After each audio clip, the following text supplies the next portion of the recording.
Welcome to the PRELIM launching event. Thank you for coming, you and all of our colleagues that are watching us by YouTube. And I'm Maria Valésia. I'm the leader from the BRAZ-TESOL Public School SIG.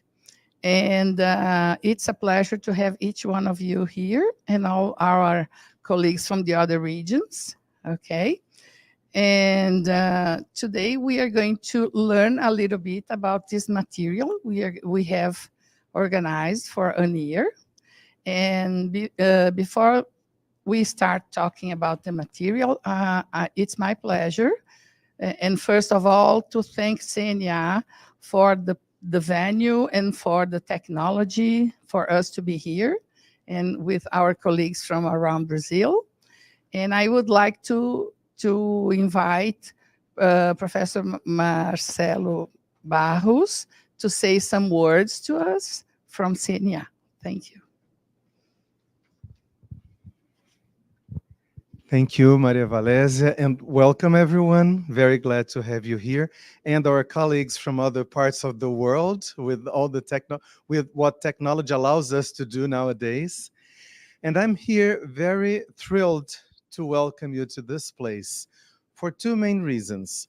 First, because CNA is proud to have teachers populating this venue, this office. We're here. Our purpose is, as you can see written on the walls or some walls around the office, our purpose is to educate for the development of people and the building of a better world. So we're very glad to have you here joining us with this purpose, either here face-to-face or online. Also, I'm here, it's good to have BRAZ-TESOL back to our premises. BRAZ-TESOL was part of our offices for perhaps 15 plus years when we shared the same office down at Coronel Oscar Porto in Paraíso, São Paulo. And now having you back is like having our friends back home, something like that. And being myself a former president, a past president of BRAZ-TESOL twice, and a volunteer for BRAZ-TESOL for longer than I care to count, it's good to see that we have all these faces and the ones I cannot see, carrying the torch, bringing BRAZ-TESOL to the new millennium and beyond.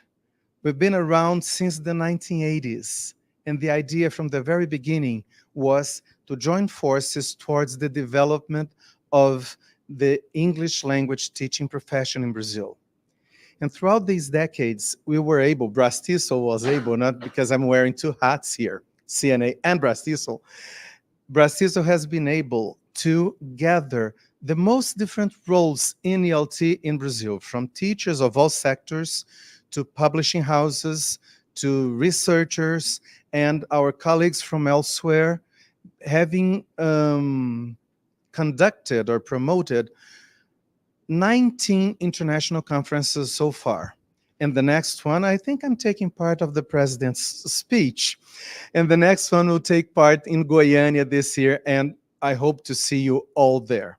So again, welcome. Oh, and finally, I have to say that the role BRAZ-TESOL plays in our careers as teachers of English goes far beyond techniques and what to do in the classroom. It brings us a sense of community, which is priceless. Never forget that, okay? So again, welcome to CNA. I hope you have a very pleasant morning and that you actually start what I believe to be one of the excellent initiatives BRAZ-TESOL can support and welcome. And now I think it's time for our president to speak. Is that right, Maria Valésia? Our president, Sérgio Monteiro, who is not only the president of BRAZ-TESOL, but also a former colleague of ours here at CNA headquarters, and one of my former colleagues. We worked for the same department, and one of my best friends. Sérgio, the floor is yours. Good morning, everyone. Can you hear me? Yes. All right. Okay. So, good morning, everyone. So, after such beautiful speeches, it's kind of hard, right, to compete. Yeah. So, okay. All right. Yes. So, good morning, everyone. Good morning to all of you who are here face to face, and to those of you who are watching us from somewhere in the world. So, just like Marcelo, I'm really thrilled to be here with you. Right. For a number of reasons, as Marcelo has already said. This is my home, right? I started my career here today, so it's really a pleasure to be back here, right? So it was a pleasure being back here, meeting friends. I wouldn't say colleagues because they're more of friends, but I think I'm really thrilled as well because we are resuming this partnership. I don't know if the best word is resume, but we are back to this home, right? So as Marcelo said, uh, CNA kindly and generously hosted PRELIM for a number of years, right? And it's really a pleasure to be back at this place. So this is the first thing I'd like to say.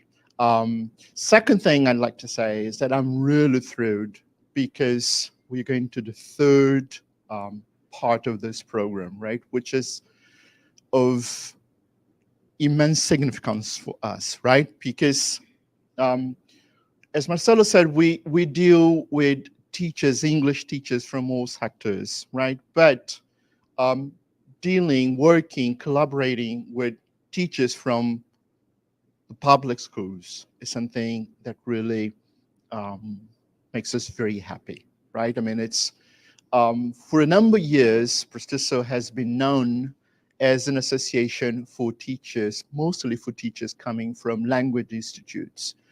And I'm really glad to say that this is no longer true, right? Prestiso is an association for teachers from all sectors, right?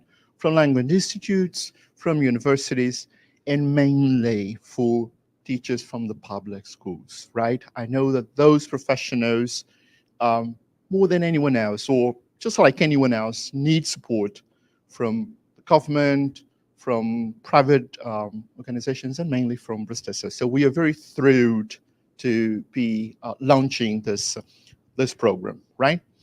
So I won't take long, right? Because I mean, I feel just like the band before the main show, the smaller band before the main show, right? So I know you are much more eager to see what's coming next, but I just thought it was important to come and on behalf of the executive board and the advisory board to thank you for being here. Thank you for watching us from wherever you are. And my special thanks to the British Council for supporting this, right, making this happen, right? My special thanks to the public school team, right? I know how hard they've been working to make this come true. And I had the opportunity and the privilege of being part of the closing ceremony of a previous prelim, and it was really something very special, right? I mean, being able to listen to those teachers who took part in the program and witnessing and being able to listen to the testimony of how the program has contributed to their professional development was something unique, right? So thank you, Maria Valencia. Thank you to the whole team from the public school SIG. Thank you to all teachers who took part in the program and who will take part in the program, right? I hope this is a life-changing experience. I hope this will be a life-changing experience, right? And I wish you all the best. And last but not least, so if you're not part of Prestiso, if you're not a member of Prestiso, I'd like to invite you to become a member, right? I would like also to invite you to join us in our conference, which is going to take place in beautiful Goiânia, right? We are preparing a wonderful program for this event. And I'd like to invite you to be part of the program, right? We've just launched the call for proposals. So we would be thrilled to have you as one of the speakers for the conference. I always say that being a speaker is an act of generosity, right? It's an act of sharing what you've been doing with the rest of the community. So I hope you all are very generous and share whatever you've been doing with the rest of the community, right? So Maria Vanessa, thank you very much for this invitation. Congratulations on such a beautiful initiative, right? And I wish you all the best, right?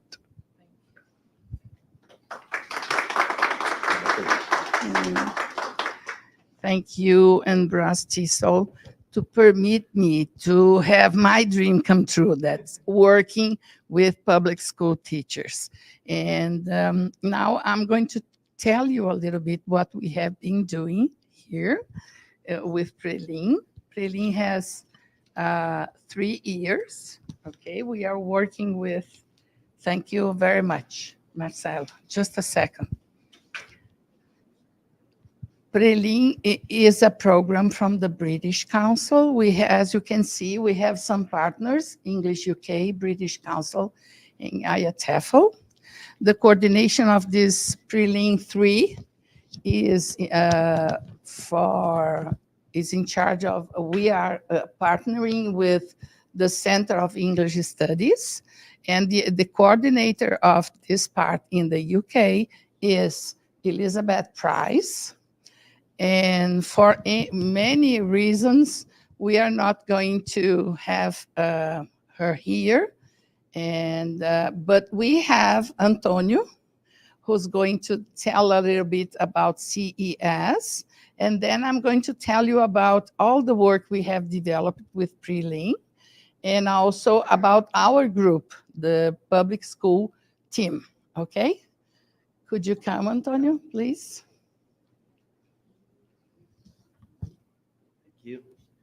Good morning, everyone. It's such a pleasure to be here representing Center of English Studies. My name is Antonio Pessoa Jr. I'm based in São Paulo, representing CES. We started teaching English in 1979 in Dublin, and now CES has 8 centers in Ireland, Scotland, England, and also in Canada. We are in cities like Dublin, London, Oxford, Leeds, Worthing, Toronto, and Vancouver. We are very proud to be part of this project. And yeah, I hope you enjoy the day. I hope you enjoy all information we'll be giving for you here. Yeah, thank you. Okay, so I have to tell you that I am silver at BRAZ-TESOL, you know. I'm 25 years at BRAZ-TESOL. So as Sergio said, we really hope to see all of you in Goiânia, okay? Okay, so I'm going to tell you a little bit. This is our program, okay? We are going to talk today. And who are we? The public school board. Who are we? Yes, thank you. Who are we? We are people who had opportunity, teachers who had opportunities to improve their skills through scholarships of British Council, volunteer work to spread the word of English teaching portfolio. Each English teaching portfolio was launched in Brazil, in a Hornby. It was Professor Deborah Oss who took part in this Hornby. And she brought me the idea of the ETP. It was, I don't know if it's active, I'm not sure, but people always ask for this ETP documents. Maybe somebody could bring it back. And I was a volunteer to spread the word with her. And then when we had the Hornby 2009, it was in Argentina. It was in San Nicolas. And I applied for this scholarship. And I was selected with a teacher from São Paulo. We were both granted with this scholarship. And this second scholarship was to use technology in the classroom. It was a different purpose. And I have to say it was changed my life very much, okay? And some of us, at the end of my presentation, you are going to know each one of them. We are going to come here. And some of us had a capacity in Brazil, building English capacity in Brazil at the Arizona State University. And some of us had the scholarship for Programa de Desenvolvimento Profissional para professores de língua inglesa nos Estados Unidos, the PDPI, okay?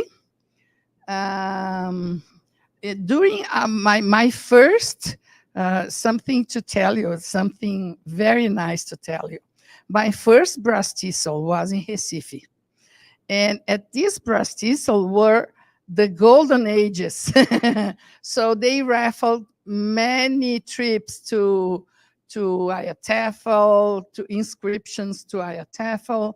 And I took part from one, how can I say, round table about public school. My friends went to the beach and I stayed there. And then I fill in a form. I didn't know what was it for.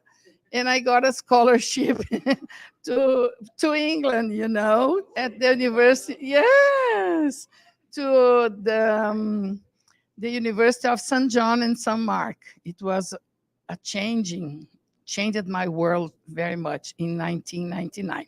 So as you can see, our work is a giving back from the things we already got, you know? So it's the way we found to give it back, everything we could do. And the ones who didn't go, I don't know if anyone didn't go. I think everybody has already. So we are public school teachers helping public school teachers. Why did I want to open this SIG? Because these people know better than anyone how a public school works. And it's hard work. It's not so easy. Okay, but we are having many changes, and some states are going far, having more time to teach English. Some states have less. Yes, in my state, for example, we use it to have 2 periods of 50 minutes, 2 classes, and now we have 1. So it's not easy to work like that, but we have found a way to help each other and to help our colleagues in this way, okay? So that's the people we are, why we are here, and why we are here, okay? Okay, so this is our board. The last board was elected this year, okay? Some of them are here with us, Ellen, Marcia, and Itamar. They are at the end of our presentation. They are coming here to talk to you. And unfortunately, Luis Afonso is coordinator of his school in Santos, São Paulo, so he couldn't come. We also have in our board some advisors. And so we have Denise from São Paulo, Ingrid from Maranhão, Juliana Tamborelli from, there is a mistake here, okay. Mato Grosso, Leonardo from Northeast. Leonardo would be here, but he couldn't come because they have a very hard time in the plane yesterday, so he couldn't come. Marcia, that is with us, Mariane from Rio, and Thiago from Rio Grande do Norte, that is with us too. Okay, so as you can see, it's a huge board because we have a lot of public school teachers. When we have courses, we need many mentors and many tutors and, you know, okay. We organized our, so we have PRELIM 1, 2, and 3. PRELIM stands for Partner Remote Language Improvement Project, and it's sponsored by British Council, English UK, and IATEFL. The first PRELIM we had was with the Bell Languages. It was a partner with Bell Languages from UK. And the person who was responsible for that, it was Christina Smith and me. And the main goal of PRELIM 1 was help teachers to feel more comfortable when they are using English in the classroom, increase the amount of English in the classroom, because it's not so easy when we have a classroom of 40, 35 students. So we practice very much these strategies to help them to use more and better English in the classroom, okay? We are organized like this in 5 regions, the 5 regions of the country. And in this PRELIM 1, we had, in North region, we had 5 mentors, 5 tutors: Monica, Ellen, Frederico, Maria de Lourdes, and Pedro. Ellen, some of them are still with us and are part of our board. As you can see, Ellen started as a mentor, and now she is part of our board. The Northeast region was Elizabeth, Ingrid, Tiago, Emerson, Leandro, and Alexandra. And Tiago is still with us. And Tiago is also the leader of Rio Grande do Norte, no? The Northeast, okay, okay. The Southeast region, we had the most because we had a lot of teachers. São Paulo is huge. And Rio de Janeiro too is very, yeah. So we have Daniele, Eduardo, Mariane, in memoriam. Eduardo, unfortunately, left us last year. Mariane, Márcia Buto, Flávio, Denise, Luiz Afonso, Sergio, and Valeria, okay? So the ones who are in blue are still with us. They are advisors, or they are part of our board, okay? And Rio Grande do Sul is, we have 4 people, and we are working very hard, Marcia and I, to have more teachers enrolling at BRAZ-TESOL. And it got better when we had the BRAZ-TESOL International Conference in Caxias do Sul. And so people started to be more aware of the many good things they can have through the association, okay? So, Midwest, we had Itamar and Ana Cristina. Itamar is still with us as the board. And then we go to PRELIM 2. Okay, so PRELIM 1 was a course for especially prepared to help teachers to improve their skills to use English more frequently at school, okay? PRELIM 2 was went a little bit deeper. That's why we don't have a lot of information, because the main objective was to go, it was in charge by Wimbledon School of English, was our partner in PRELIM 2.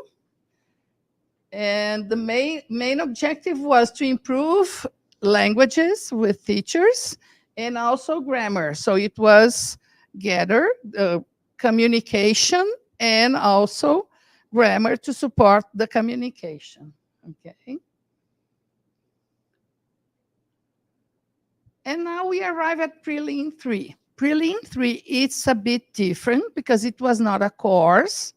It was, our partner was CES, and they were in charge of building up a kind of booklet or some units of for English for medium school, for high school. And we focus these activities. Rachel is going to be with you after my presentation. And so she is going to explain in a better way all the material. Okay. You could see that in our banner in the entrance. You could use your QR code and see or download the activities. Okay. And Rachel is going to help you too. Okay. So the main goal of this Prelim 3 is to give very busy teachers some activities, meaningful activities with topics that are meaningful to our students, and based on the topics of BNCC. Because as you know, BNCC have some lines we have to follow for high schools. Okay, so we have chosen 3 of them. We have researched with the student, with our teachers. They received a form, and they told us what were their difficulties and what they would like us to have in their activities. Some of, based on our mentors around Brazil, they tested some units and they told us, wow, this unit, we would need 2 periods, 2 classes of 50 minutes. In our cases, it's too long or too short. So we talked to many teachers, and they gave us some feedbacks, and Rachel worked on that. Okay. So what we are going to have in this pack, they are 3 lesson packs, and we have 3 topics: world of work, life, project, and technology. We could have other topics, but we decided to focus in less topics and more activities for each one. Okay. In each pack, the world of work, life, project, and technology, you can have 8 units, the activity and the planning. You're going to have the 2 things: how to do this activity, how to develop. Okay. So if we have to summarize the Prelim 3 was focused in busy teachers, and we know that public school teachers are very busy. They have a lot of classes, a lot of students, and a lot of, how can I say, bureaucracy to fill in, and things that are not so common in private schools. Okay. I mean not private regular schools. I mean private language schools. Okay. And these activities we have organized, they are not supposed to be to change whatever you are doing in your book. It's a supplementary. You can use as a review, or you can use as a reinforcement if you have a student that didn't understand very well this topic and that. He can do that, or you can ask him to do. Okay. And the idea is to increase interaction. They could do things in groups of 2 or groups of 4 during the class, trying to make them feel more comfortable to speak English, even if it's a short sentence or words. Everything they can do in English helps them, okay, in their fluency. Okay. So these activities were based on real life situations that are interested. These teachers helped us to research among the students what were the topics they would like to talk about. So we could have from them the ideas of the topics, and to show them the importance and how English is important outside the classroom, how this can help them change their lives and, make more, how can I say, ready for good opportunities or opportunities abroad. Because we have, if you go to British Council or to the Relo office, you go there and there are lots of scholarships for public school students and teachers. But you have to be ready. You have to be ready to do a TOEFL. You have to be ready having a passport. You have many things you have to be ready. Your fluency, because you maybe you can do the test, the written test for TOEFL, but when you arrive there, if you don't have the fluency, you don't get everything you could get from the course, isn't it? Okay.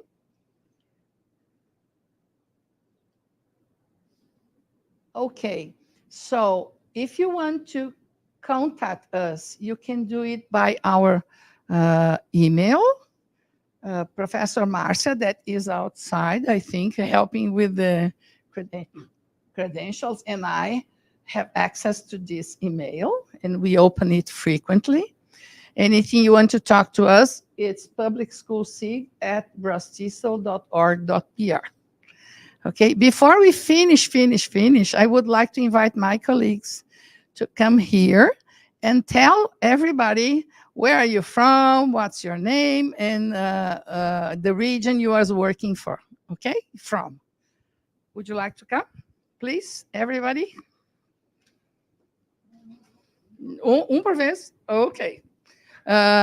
Southeast region, Marcia. Good morning, everyone. My name is Marcia Buto. I'm a coordinator in Suzano. It's not far from here. It's very near. But now I'm responsible for English teacher there. And I'm very happy to be here, really. For us, I have been an English teacher for almost 28 years. So I'm very proud of this group, because we are public English teachers, and we are thinking about the challenge that the English teacher in a public school they live nowadays. So thank you very much for coming, and I think we can call Tiago. Thank you very much. So good morning, everyone. People also who are watching us live. I'm Tiago, and I'm based in Natal, Rio Grande do Norte. I've been an English teacher for the past 15 years, and also I've been a BRAZ-TESOL member since 2011. And I'm so glad, to be here, to be part of this amazing group. For me, it's an honor, to be part of the association and also to contribute with the development of English in our country. I actually also in the region where I live.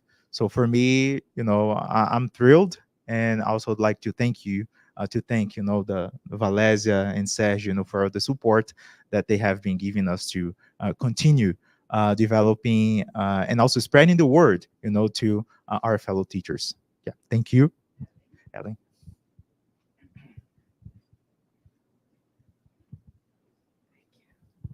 Hello, everybody. I am Ellen Fernandes from Pará, and I'm glad to be here with you. I'm working in Belém and with teachers there, and it's a pleasure, and thank you so much for this opportunity.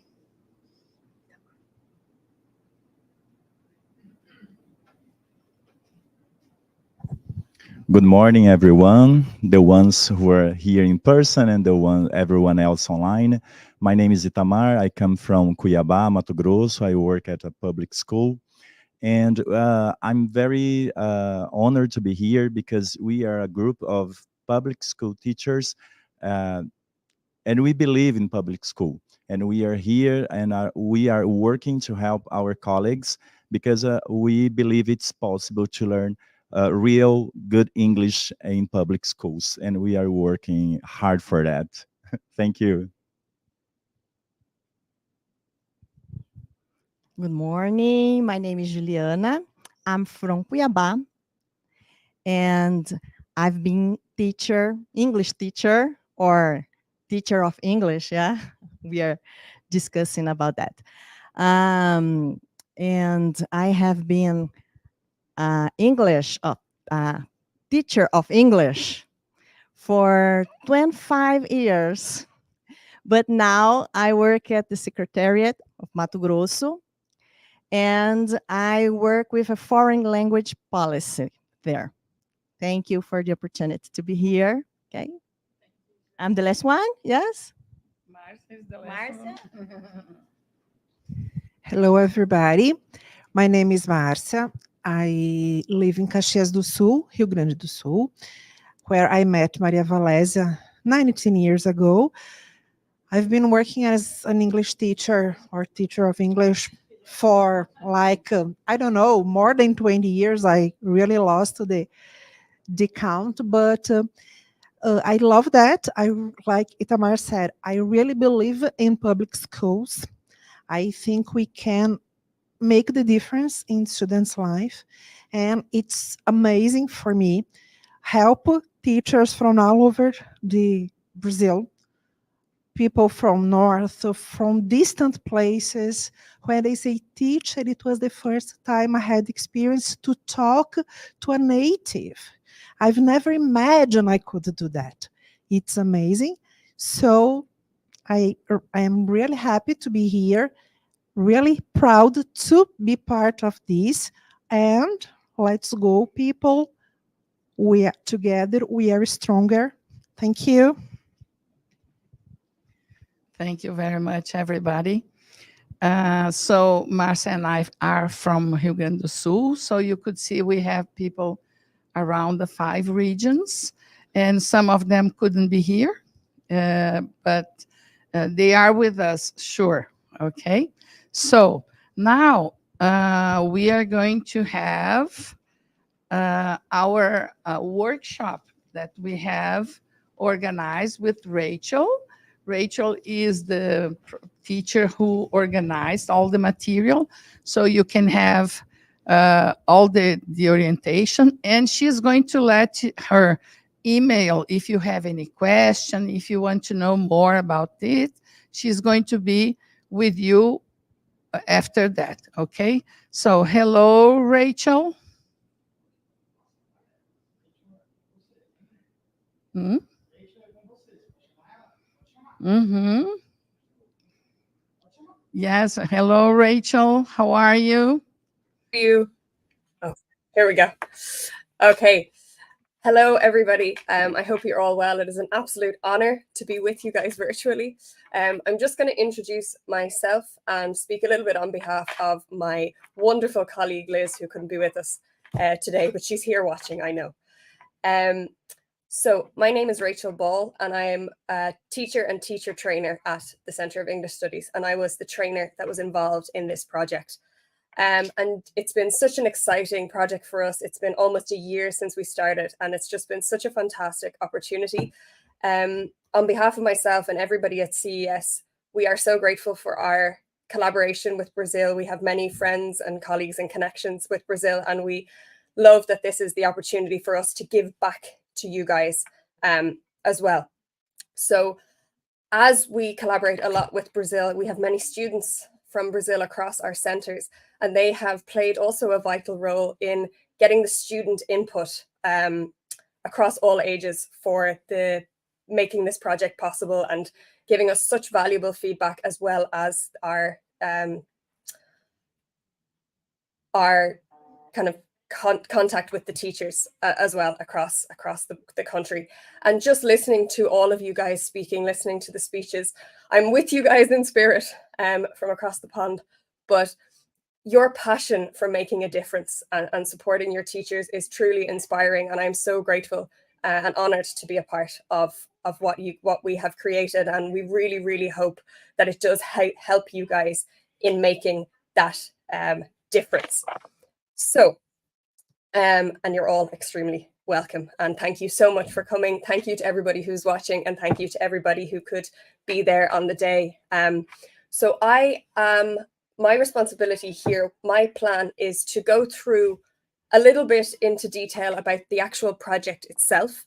And then I will be, as I am a teacher trainer, I will be delivering 2 workshops that will align with your needs even further, that do not necessarily involve the actual teaching, the actual lesson packs themselves. So we're going to go through a session on dealing with different levels of learners and dealing with learner needs in the classroom, and supporting them in the best way that we can. And then we are also going to be looking at the big question, the biggest need that came up from any needs analysis that we have done is the issue of motivation, or the challenge of motivation in the classroom, and how little strategies that I have tried and tested, and we have tried and tested, that seem to be successful to focus your learners that little bit more and get them more engaged. We're all passionate about English. We want our learners to be passionate about English too. And so the scope of this project is to bring that passion into the classroom. Like Maria Valencia was saying, bringing that passion into the classroom and getting them to see that there's more to English than just what we learn in the classroom. So you'll be listening to me for a while, but it's my absolute pleasure to represent CES here. It's been one of the most meaningful projects I have ever done. I also was involved with the PRELIM 2, and this is very, very different, but it was absolutely so, it's one of these moments in my career where I know that I'm so passionate about what I'm doing, and my main goal in everything that I do is to help, and CES as a whole, our main goal is to help people improve and reach their goals. And this project is just our way of giving back to you guys for all that you do for us as well. So without further ado, Maria Valencia went in a little bit about the lessons. I was designing the lessons myself, so I will give you guys we'll go a little bit more of a deep dive into what the lessons are, how we use them, where we can access them, and then just a little bit of a few things that I would like to share with you guys about them. So to align with the core curriculum and to suit your needs as teachers, you busy teachers, we've decided to create a series of 24 lessons. And we have decided, as Maria Valencia said, to split those into 3 different packs. And these packs were chosen, the names of the topics of these packs were chosen based on the core curriculum that these students are going through while they're in their secondary school term. So we chose the world of work, technology, and project life. So there are 8 lessons on each of those. And with them, they have the running order. So an example here on you can see to the side of the slide, it's a range of different tasks. So mostly focusing on the communicative approach, which we pride ourselves of using at CES. We really focus on the communication, the language. We know that at the core of every lesson, we want our students to be able to communicate, and that is the most important thing that they need. So there are a series of different tasks, as Maria Valencia was saying, very much based on communicating in the classroom, allowing the teacher to allowing the lesson itself to become a little bit more student-centered, to take away from the teacher-centered lessons, to take that little bit of pressure off the teacher as well, so that the teacher can really evaluate how each individual learner, no matter the class size, is doing and is coping with the topics themselves. So world of work, when we're looking at the topics we have chosen, we know teenagers, they have their own interests, which is why we were so grateful to get the feedback from the students that we have at CES ourselves. So we wanted to make the content a lot more relatable, so that it is more relevant to them, they can relate to it more, and that they can establish that link between the classroom and the outside world, establishing that link, looking outside the classroom window and seeing that English actually exists out there too. I remember when I was in school and I was learning languages, I was convinced that we used them in the classroom and nowhere else. So to kind of remove that belief from our students. So the world of work, as they are in their first year of secondary school, we were very aware of that, and the world of work is not always the most stimulating topic, but it is a vital topic that they will be needing to focus on later in life. So we've chosen more relatable topics, people. So for example, focusing a little bit on jobs as they are Generation Alpha. So focusing on jobs that they might be doing in the future, or what they see, the people they are inspired by in their daily life. So, you know, celebrities from Brazil, or key kind of leading figures in Brazil, but also across the nations, across the world, that inspire them, and the roles that they play and the jobs that they do. They also will be given the opportunity to create a company, talking about job responsibilities, all of this aligning the topics, keeping them relevant and keeping the learners interested and getting them doing. There's an approach to language teaching you're probably all very familiar with, called task-based learning. So a lot of the lessons that I have designed are based on task-based learning. So the learners are doing, they're discovering, they're not necessarily just maybe sitting and reading, or sitting and listening, or doing grammar exercises. It's very much collaborative. They're learning by doing, which is proven to kind of enhance the learning experience and makes it a little bit more relatable and interesting for them. Technology is something they're all very concerned with. Anyway, it fills our lives. I wouldn't be here today if technology didn't exist. So we're very grateful for the streaming platform. So technology, some of the lessons will be, for example, creating a playlist on Spotify. Things like designing an app, designing a robot, things that they can do actively in the classroom, in groups, in pair work, that kind of empower them, because it's entering into their world a little bit more than some of the kind of standardized lessons that we see, which are also of great use to us. So that's on the technology side. And then I also, throughout some of the lessons I introduced the concept of AI. We are very aware that they are younger learners, and that the kind of digital literacy and kind of ethics on the internet are something that are extremely important to us. So I have used some digital tools that are really up and coming in the ELT world. What I have designed for one of the lessons is to allow them to see one of the most important things that they will see in their later education life is AI. It's becoming more and more prominent. We can't ignore it. We can't push it aside. It's coming whether we like it or not. So one of the things that I focused on, especially when chatting to celebrities, is when talking about celebrities or finding out information online, is how valid and how true and how reliable AI really is.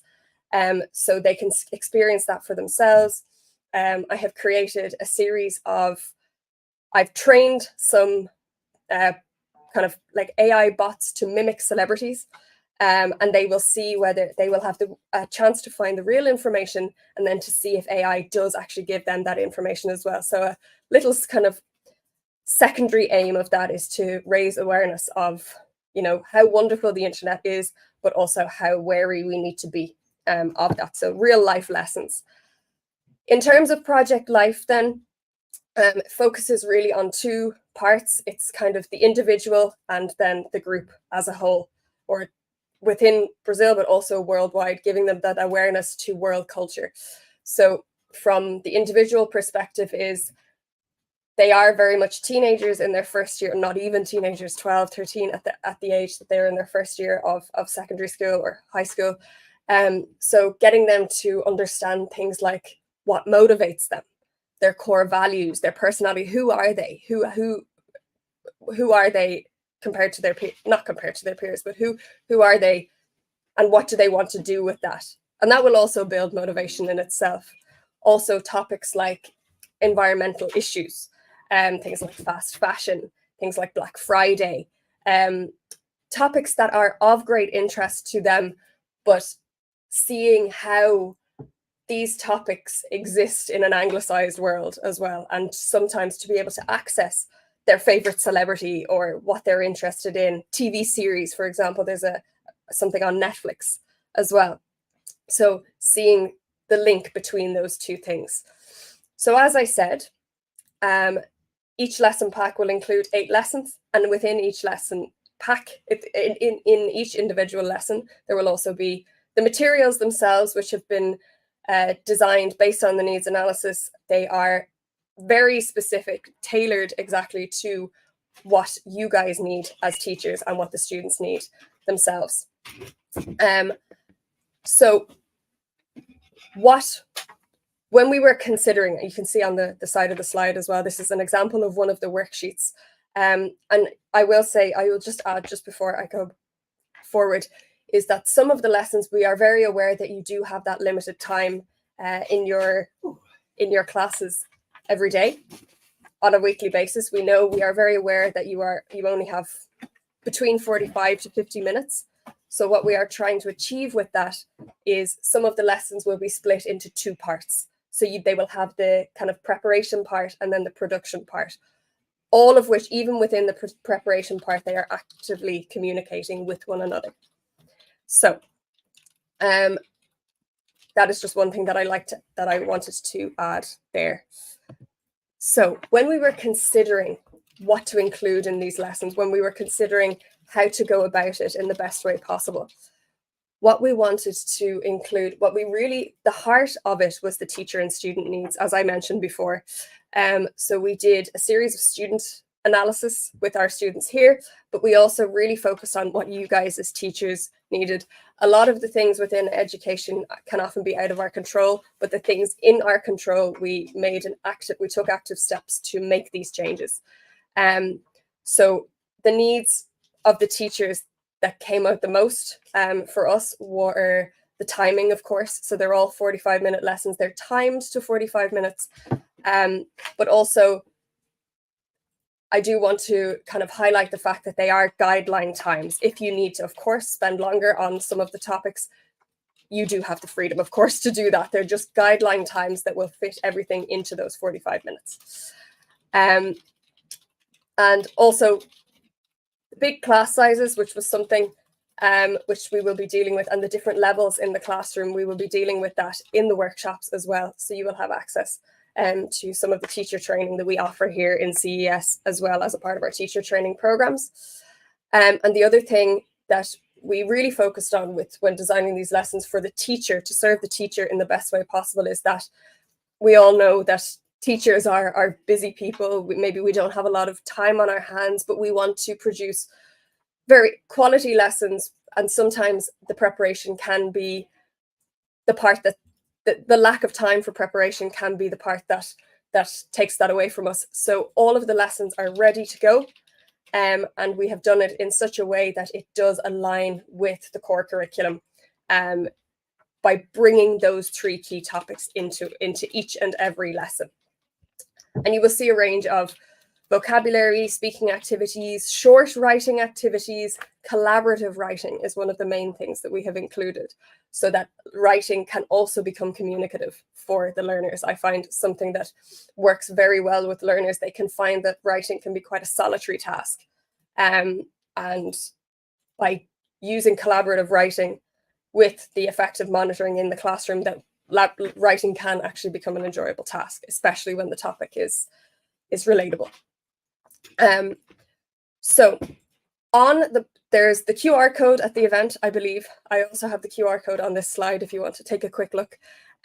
So on the BRAZ-TESOL website, everything is available to you guys on the BRAZ-TESOL website. You will find a user guide, which is giving a little bit of information about how to use the packs. A lot of the information I am going through now, of course.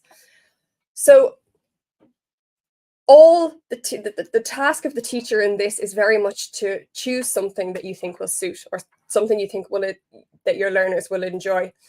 So taking the lesson pack, so if you're choosing technology, you want to do something on Spotify, you take the lesson, you look at the material, you can see there's a little outline of a lesson on the side here, very much split into the 45 minutes. Take a look at it, have a glance over it, but they're ready to go. As in, you can walk into school in the morning, take what you need and go. There's no preparation involved with them. So they're 0 prep lessons at your service. And And that's pretty much it. Very, very straightforward. We wanted to make it as easy to use as possible. We wanted to make it as accessible as possible. So in that way, we are meeting your needs and we're meeting the student needs in that it's very accessible to everybody. It's going to be accessible on the BRAZ-TESOL website for the duration of the project. But one thing that we would ask, so we just go back 1 second. One thing that we would ask at CES, just so that we can continue this project, we'd love for this to grow and expand into something magical, so that we can maybe even bring across the other years in secondary school. In order for that, we really do, and we would be very, very grateful for your feedback. So there is a feedback form that is accessible to all teachers. You all have access, and we also have a student feedback form, so that your learners at their own discretion can just give a little bit of feedback on how the lessons are going, and are they enjoying them? Are they relatable? Are they everything we hope they would be, essentially? So that feedback is really, really important to us. And one other thing I would like to highlight is that it is available on the BRAZ-TESOL website, but just even if you are considering using the lessons or not, we would love it if you could just download the material, because then you have it, you can access it, you can put it into your Google Drive or whatever storage it is that you're using, and then it will be of great benefit to you guys, but will also be of great benefit to us, because we can see how much it's being used, with the scope of developing this project even further. That would be a dream of ours, to continue working with you guys into the future and making this accessible to public schools, not just in the first year, but in all years of the public school. So you can explore the lessons via this QR code. So I will give you guys a couple of seconds if you do want to take a look. You can see they're all downloadable files. You cannot visualize them. You can't kind of preview them, but you can open them directly on. So it looks, I'll just go back just for 1 second. So everything that you need will be found on that website through this link. And the website itself looks a little bit like this. So you will see on the BRAZ-TESOL website, from this QR code, you will see that this is our project page. You have the user guide, which gives you the guidelines of everything, how to use the project, just exactly what I'm saying now, but just to have it on written format as well. And then you have your 3 different sections, within which you have lessons 1 to 8 and your running order and your lesson plan for the materials themselves. So in terms of the lessons themselves, I am happy to receive any questions that you guys have on the lessons themselves, or if there's anything that you would like to inform me of. My email is here. It's rachel@cesschools.com. And I will be happy to answer your feedback or any of your questions. And I would be happy to receive your feedback, of course, as well. But just to summarize the materials themselves before we go into the training workshops. For us, engagement is the most important thing for us. And that is something that shines through CES itself. And we want to create an environment where your students feel free and comfortable to chat, but also motivated and driven to do so. So you will find, as I said, a lot of student-orientated, student-led lessons and tasks that also allow the teacher to take a step back where possible and permissible in the classroom, so that the students are actively communicating. And a lot of the lessons, because the students are collaborating a lot more, there are some useful phrases alongside a lot of the lessons, where they will have kind of useful phrases that they can use when they are, for example, deciding what music to put on the playlist, when they are deciding what would be some good guidelines for their robot, for example. And a lot of them, it's very much focused on the productive skills, but the receptive listening and reading are we've weaved it through all of the lessons themselves. So I would love to receive any questions that you guys have. I'd be happy to hear from you. And yeah, so that's from the lesson point of view. If I've missed anything, you can please highlight it to me. But that is that from the lesson part. So I'm going to give you guys a 2-second breather, and then we will go into the workshops, which is very much still informative. I would love to be able to collaborate and chat with you all, but I was unfortunately not able to make it over. But we're focusing on, our first one is going to be on the concept of scaffolding, supporting and consolidating learners in the classroom so that we can give them as much as we can so that they can become independent, confident learners in the classroom and outside the classroom too. So, and thank you very much for listening. So, when we look at the idea of scaffolding content, it's similar to any lesson in life. Anything that we learn to do, we learn with a process. So thinking about going back to when you were, however old you are when you learned to ride a bike, 4, 5, 6, however old you were, you didn't just hop on your bike. You didn't just jump on the bike and were able to ride it, right? It took time. It took steps. We had perhaps a tricycle, 3 wheels. Then we progressed to the next step only once we were comfortable with what we were doing. We might have moved on to stabilizers then. So we had the 2-wheel bike. We were more confident, but we still needed that little bit of support. And then you move on, for example, to the 2-wheel bike, but maybe your parents' support or your guardian's support. And then always, I don't know if you guys had this moment, but this moment of when whoever is teaching you to ride the bike is holding on at the back and they say they won't let go, but then they do. And that's total independence. So in the learning environment, the same kind of theory applies to that riding a bike. You're never going to forget that, I guarantee you. So a great quote is that what learners can do today with support, they can do alone tomorrow.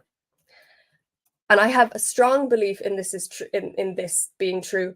I experience it every day in my classes. The more scaffolding, sometimes we think of scaffolding as something that can be maybe perhaps negative, maybe we're making it too easy for the learners. But without that scaffolding, without those steps, the learners may feel lost, or they might lose motivation, or they might not feel confident in what they're doing. So I do strongly believe that scaffolding is at the heart of all lessons.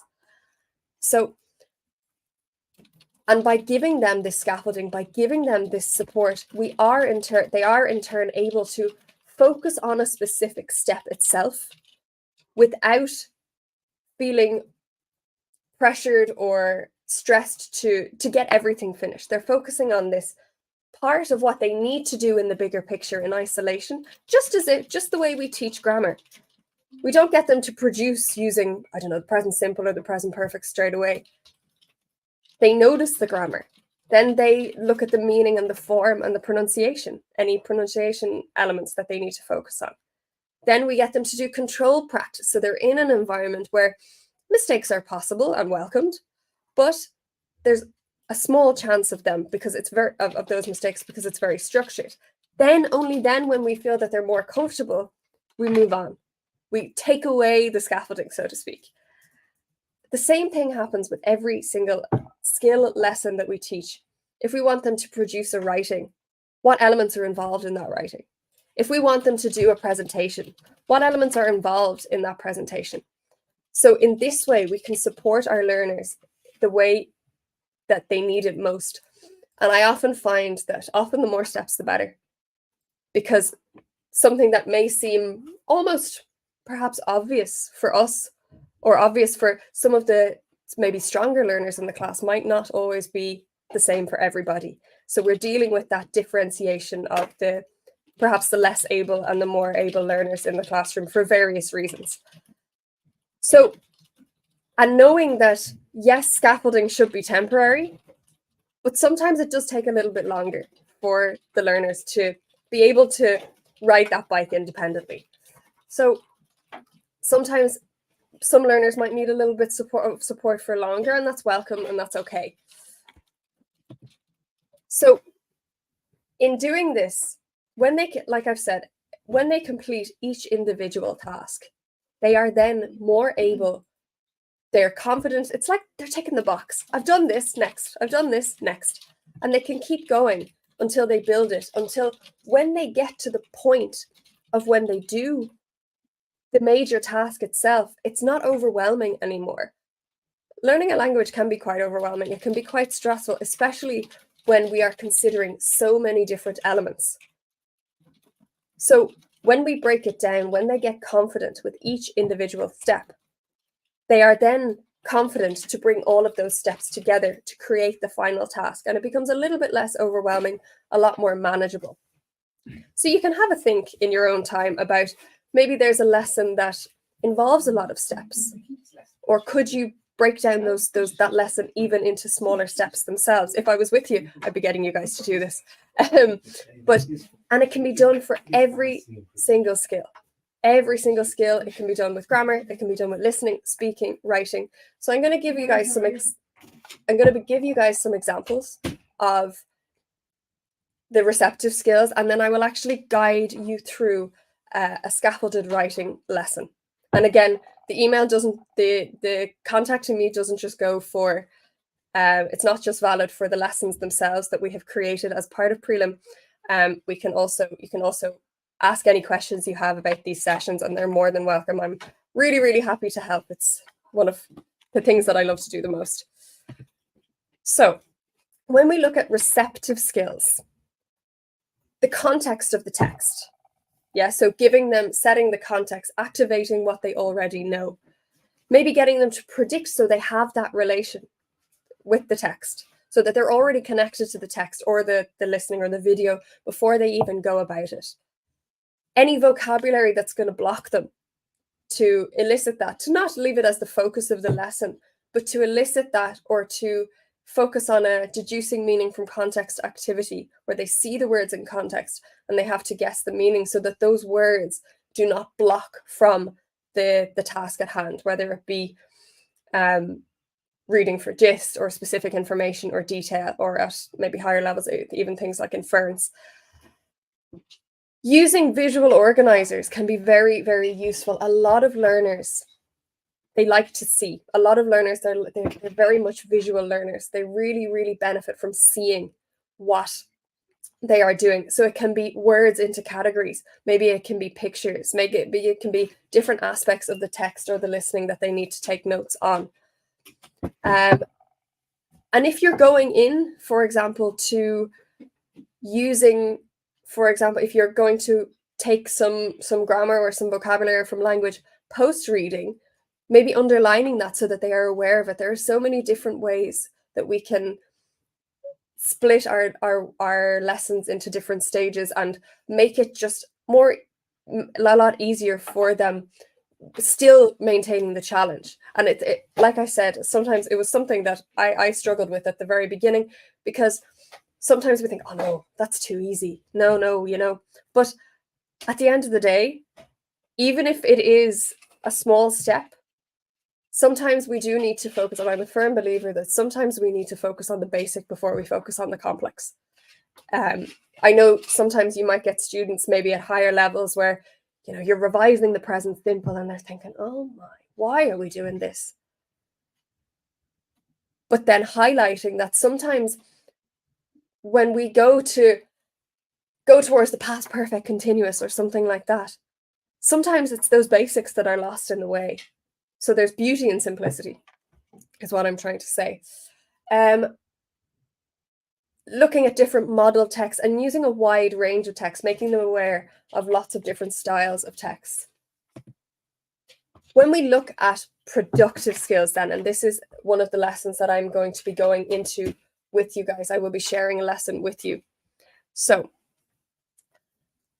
we're going to talk, in order to really focus on this, I will dive into the lesson itself, but talking about what's going on, what are we going to be talking about, or what are we going to be, you know, writing? Just as we introduce the lesson to set the context, to see what they know about it already, to get that engagement. And you will find throughout the lessons that I have prepared as part of prelim, that we've prepared as part of prelim, you will see that there is always kind of a hook to get them involved, mostly pictures, because visuals are great stimulants. But also when we're looking at those, providing the model of, if they're giving a presentation, maybe giving a sample speech, if they're giving a speech, or a sample presentation, maybe looking at some of the useful language within that presentation or that writing that they can also use without necessarily copying it, but having those chunks of language. Could be like making suggestions, giving advice, linking words to structure a text, giving word banks so that we can take the pressure off them feeling like they have to know every word, feeling like they have to know everything, because in all honesty, and to be really realistic, they don't. But the more we give them, and that's not a sign of weakness, if we give them a word bank, and it can be depending on their level, depending on how okay you are with using L2 in the language, the L1 in the classroom. You can provide just the direct translation. Something that's also very useful, depending on the language itself, is using pictures instead. So you've got the word red, and you've got the color red. You've got heart, and you've got an emoji of a heart. Or to challenge your learners, if they have that level, we can also look, because I'm aware that we're focusing on the first year of secondary school, but of course I'm sure you're teaching maybe higher, more advanced levels as well. So giving them the option, maybe using kind of like a learner, one of the great ones we can use is Cambridge Learner Dictionary. It provides a definition of a word that is suitable to those who are learning English themselves. And as I was saying, going on about, I'm all about collaboration. So making it collaborative. Speaking has a tendency to be collaborative in itself unless you're focusing on the speech. But again, everything comes into the collaboration, and making the more mundane, slightly, students will say boring lessons, to make them a little bit more exciting for the learners themselves. So different ways that we can scaffold. It doesn't just have to be in the breaking down, but that is the one that I will be focusing on today. Breaking down tasks into small steps, which is what I'm focusing on. There are also other ways to do it as well, by giving them feedback on how they're getting on with a particular task or a subtask, helping them to improve, not necessarily giving them corrections all the time, but, praise where praise is due. And one of the other things that we can focus on is to link with what learners know. And this has really gone into the core of the lessons that we have created. It is at the core, making links with learners, what learners already know. If you're talking about, for example,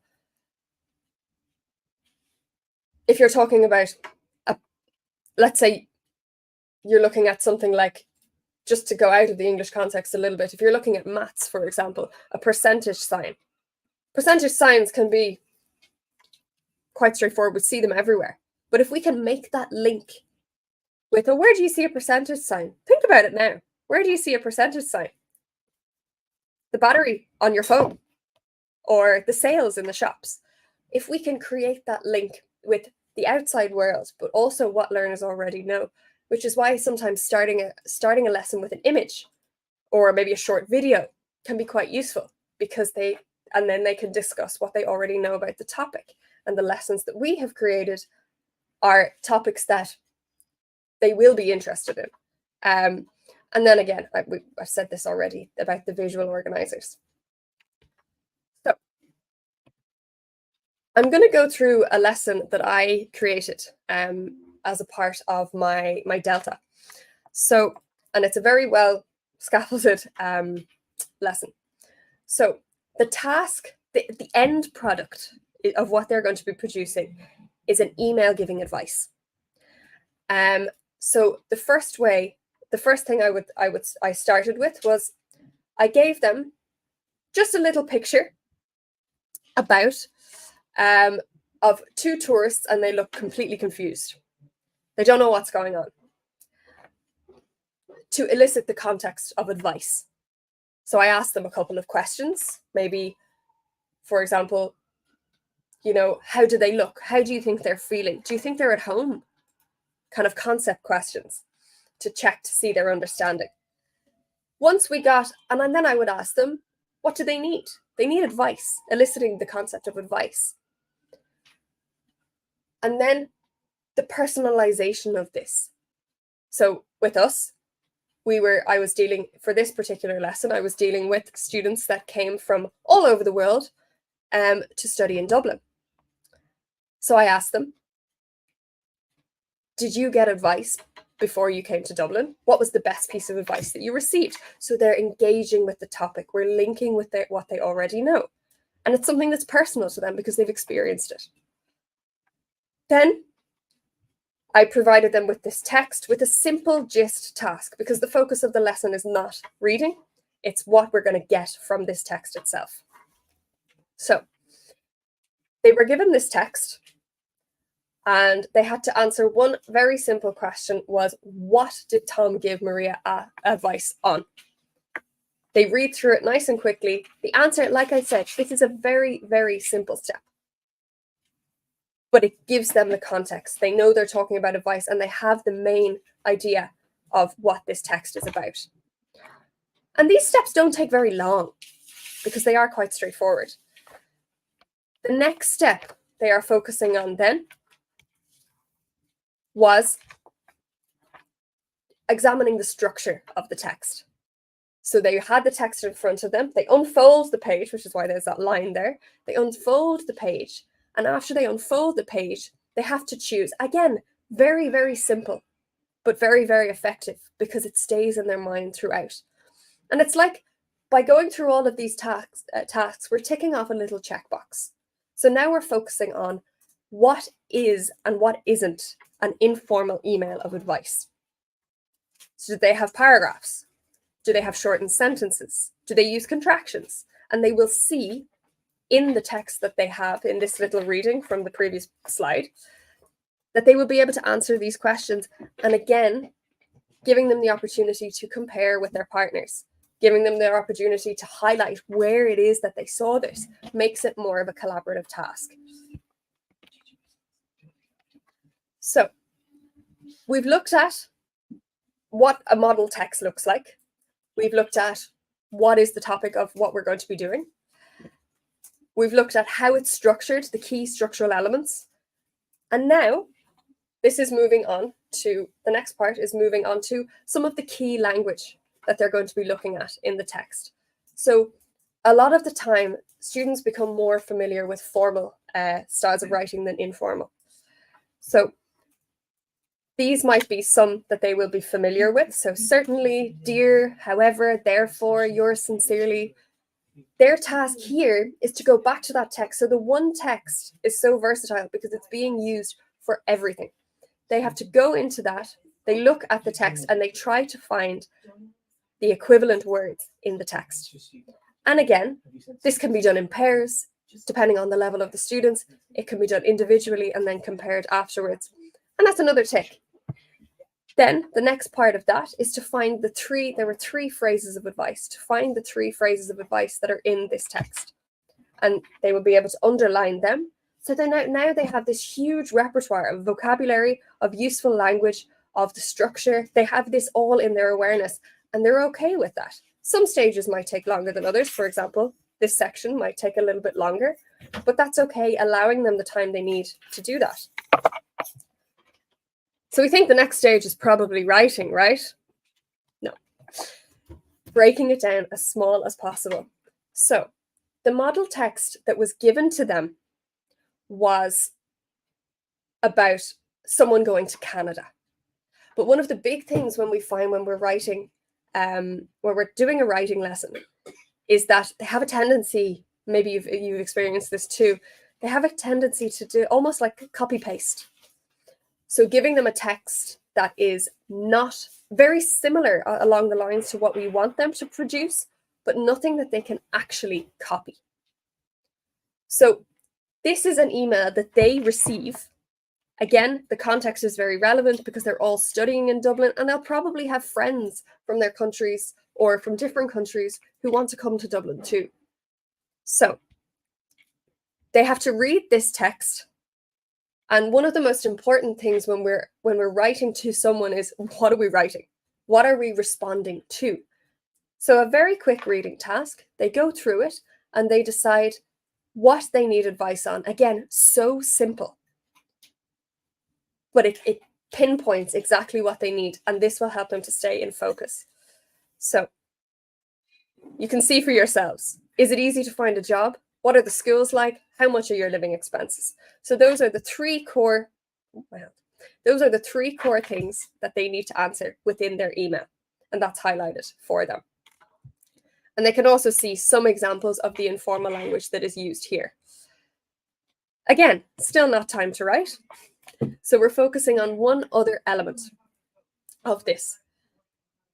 In one of the big things that comes through when we're looking at informal language is the ellipsed form. The fact that we don't, this lesson was for upper intermediate students, by the way, so B2. We don't, sometimes it's good to focus on these little things so that they can know how to use them.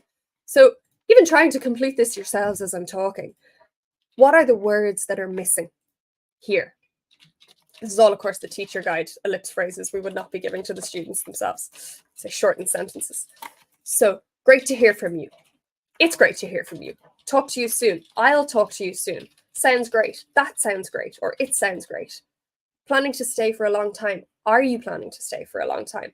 Absolutely freezing. It's absolutely freezing. Or it was absolutely freezing. And then highlighting the types of words that we can actually remove from these ellipsed phrases. So the verb to be sometimes, auxiliary verbs, subjects. And then they know. So that's another tick.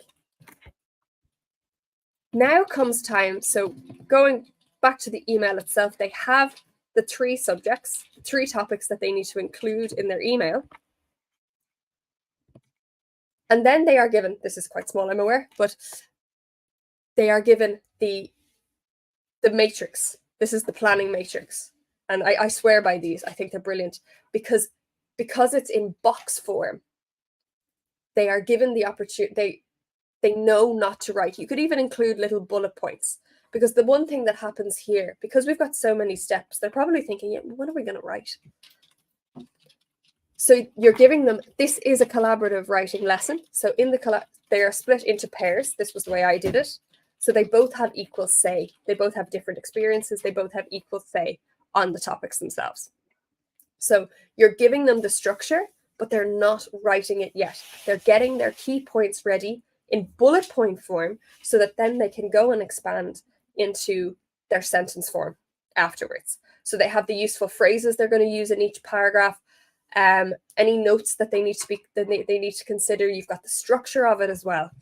And then looking at the 3 different topics, the job, school, and living expenses. And all of those they have experience in. Maybe they have different experience and they have to decide which one is most important. So you could have some kind of decision-making phrases, you know, well, I like your idea, but, or why don't we say this? Things like that. Once they have completed this, the final stage is the writing itself. So they have all of their notes that they need. They have everything that they need to go on 2 separate pieces of paper or in their notebooks or on their tablets or whatever they're using. Now all they have to do is take their notes, put them into sentences, and I would always give them, for these, when a lesson is scaffolded in this way, we want them to include, the reason we scaffold them is because it's something that we want them to use. So giving them a checklist. Have you included paragraphs? Have you included contracted forms? Have you included advice phrases? Do you have 3 paragraphs? Have you used the introduction? Have you used all of the elements? Have you used the shortened sentences? And even if they use 1, the checklist then for this one is also extremely useful, because not only for them completing their task, but also from a feedback point of view.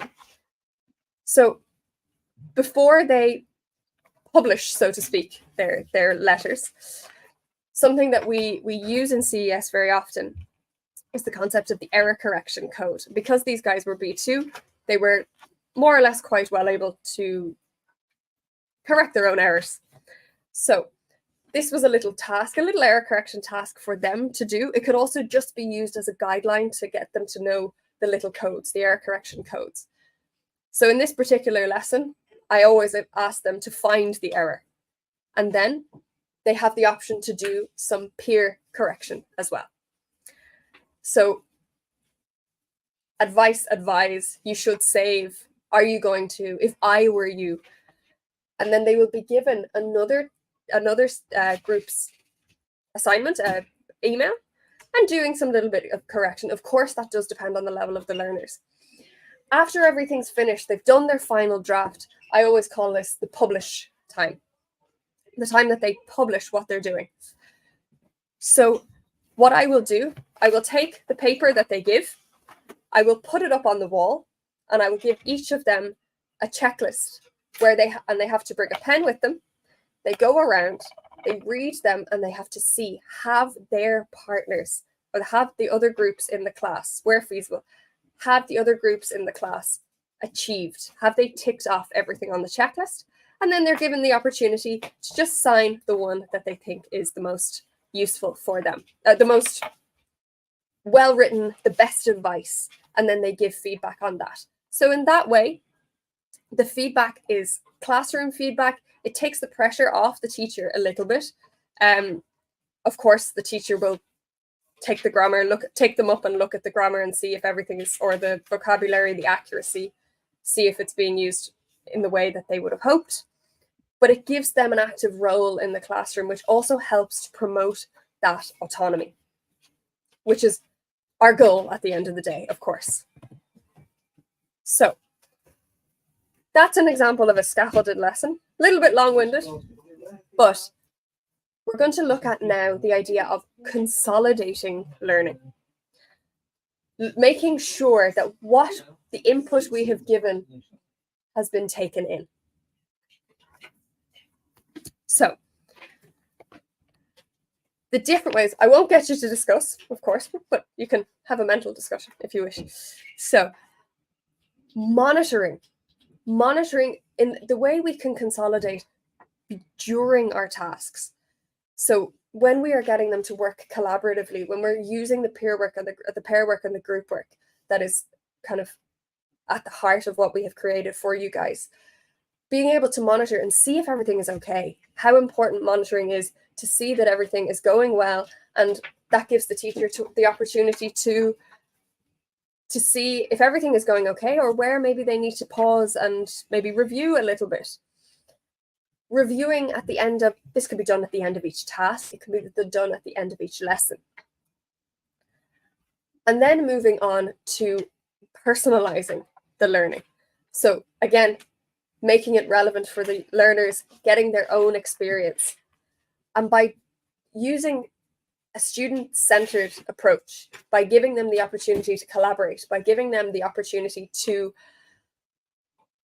have these lessons in scaffolded form, in the breaking down of these tasks, we are, whether they realize it or not, going towards this learner autonomy so that the learner will be able to perform independently in the classroom, but not just in the classroom. They will be able to perform independently outside the classroom, to take control, to take the lead in their own learning, to be aware through these feedback tasks, to be aware of where they need more practice, of what their strengths are, of what their weaknesses are. So from that simple feedback, the checklist task, you could go on a little bit further. And I always like to, in every lesson, include a little bit of a reflection, even if it's just one question. And you will find this in most of the lessons as well. Give a little bit of reflection, give them some time. How was this task for you? Getting them involved. Again, another way of personalizing the learning is getting them involved in not just what they're learning, but why they're learning it and how they feel and how that's going to serve them. So, you know, after that task, is there anything you think you could improve? If you were to write this task again, write this email again, what would you change? What would you add? Or what did you see? And by looking at other people's work around the classroom. So imagine this classroom, lovely classroom behind me. Imagine that all of the walls are filled with student assignments. They don't have to read all of them. But by the teacher not taking full control of the feedback, the students can then learn from each other's mistakes. They can learn from good examples, but also maybe they might be able to see a little bit more, oh, you know, that guy's that student's or that group's writing was really good. They included this, I didn't do that. And they'll learn. And that does in the sense encourage that autonomy, so that they know, for example, oh, there were linking words. I didn't use them. I need to go and study them. Or I didn't really feel very confident when I was writing today. Maybe I need to do a bit more practice. And it instills that in their memory, in their brain, to move forward. By giving them the choice, by giving them the breakdown, by allowing them to feel comfortable in what they're doing. And I know you guys are very limited on time. So the lesson that I just showed you, you might be doing that in 2 or 3 classes, but that's totally okay. Or over a series of weeks, even however long it takes. But knowing that it's like you're building on something. It's like a building block. So you're starting with the foundation, you're building it up. You're making sure that everybody's okay. So after every step, after every stage, after every task, making sure that that's okay, and then moving on after that. So the last thing we want to look at in this section is looking at how we can differentiate. So I'm sure you guys are probably dealing with situations where you have maybe more than one different level in your classes, perhaps. So different ways of dealing with that. Start thinking at the moment, how do you deal with that? Is it a challenge for you dealing with, maybe you have A2 and B2 in the same class? Maybe you have all B1 students, but that the range of B1, as we all know, is quite large. So what can we do to make it suitable for each of them without adapting the lesson too much and without taking too much of our own time outside the classroom? 4 things that we can do. We can modify what we give them to make it easier or more difficult, or less and more. I know when I was a student, I was one of those students who flew through everything and was finished instantly. And that can be challenging, really, really challenging. So let's say you have a group of mixed ability, and the ability doesn't have to be their language ability. It can be, are there any learning difficulties at hand? Is there anything that they struggle with? Maybe it could be something, it could be ADHD, it could be dyspraxia, dyslexia, any of those things that cause us to modify what we give them. So it could be, let's say, for example, the whole class will do 5 questions or 5 sentences. And that's the kind of standard we expect. It gives the students who may be a little bit weaker or might need a little bit more time to go through the 5 sentences. But then you might have just a folded piece of paper, and you might have 5 extra questions or 5 extra sentences or 5 extra different things that when those speedy students, like I was, are finished, they can move on to that. So people are not just kind of sitting twiddling their thumbs a little bit. We can also, the same goes for what they produce. Maybe,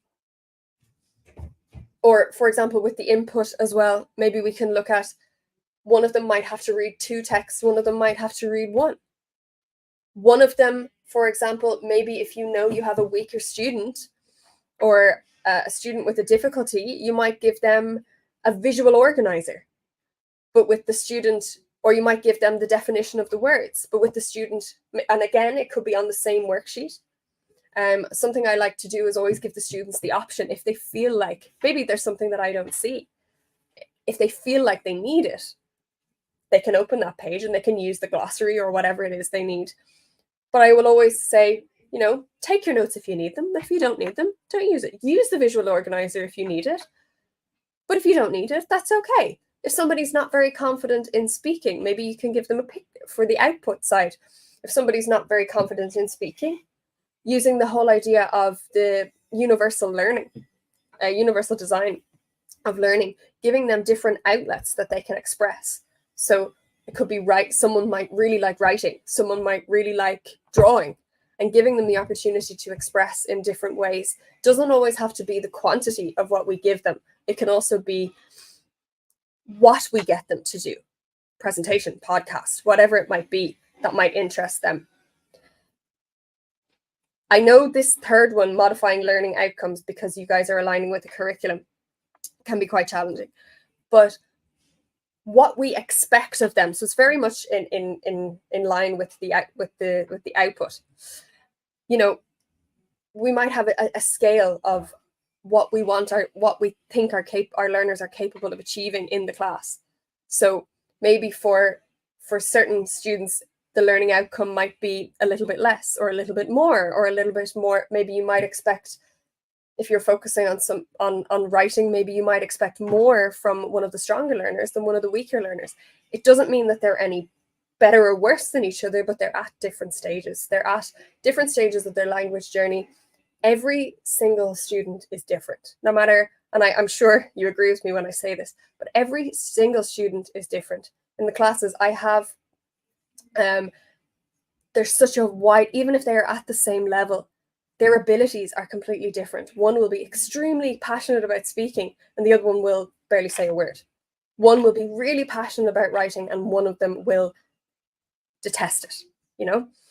So, or they might be really good at it or maybe not so good at it. So judging those learners by evaluating those learners equally can be quite challenging, because sometimes we do have to modify the outcome. And the tasks themselves.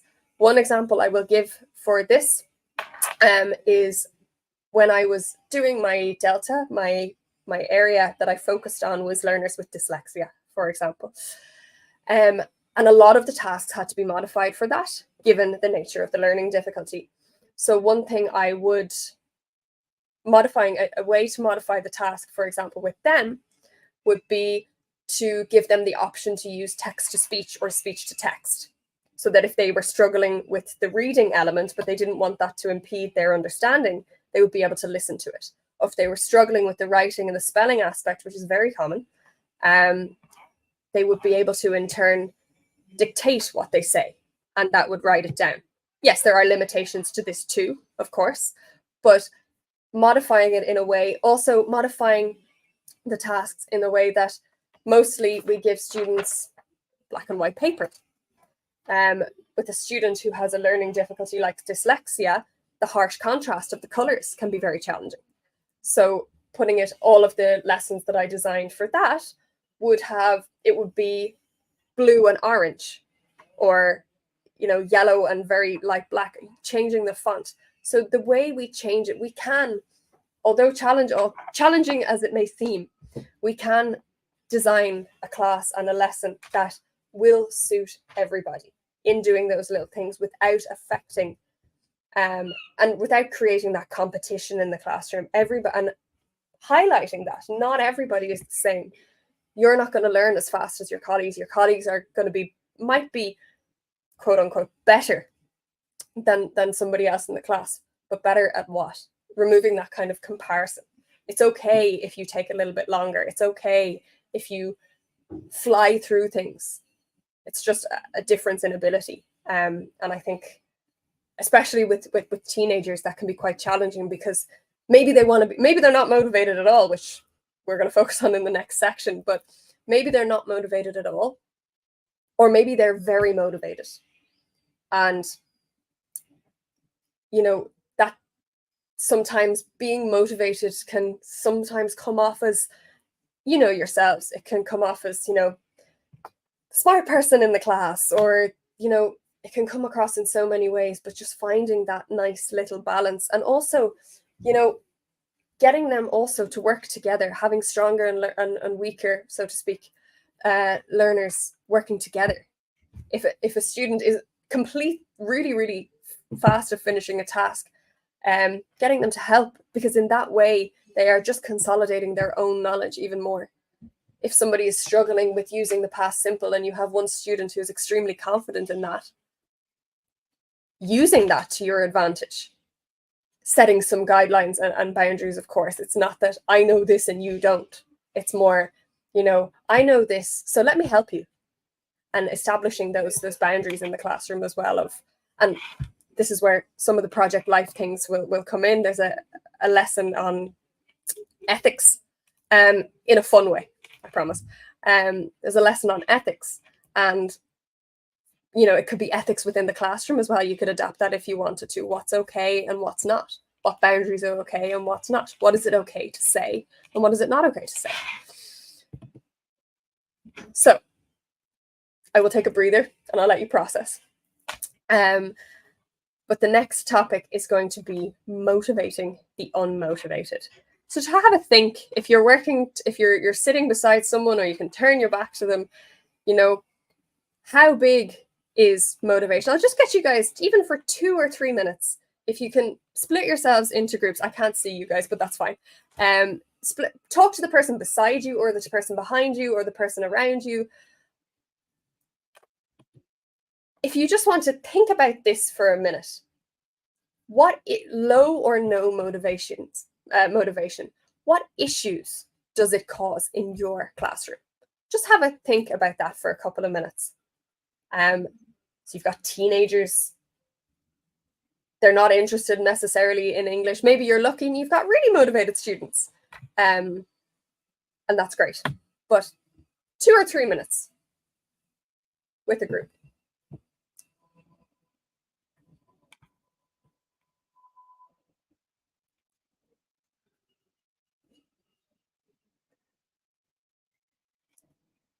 And we'll discover what we can do about it.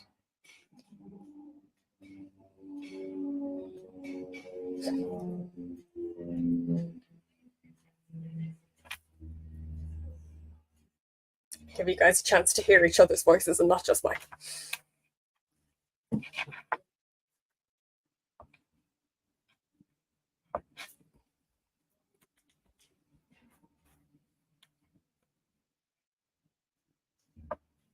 Just another minute.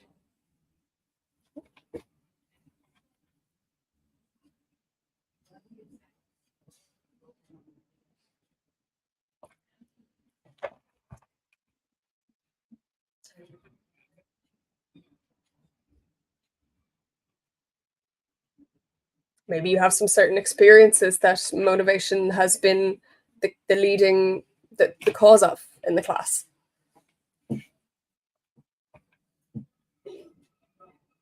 Maybe it affects you.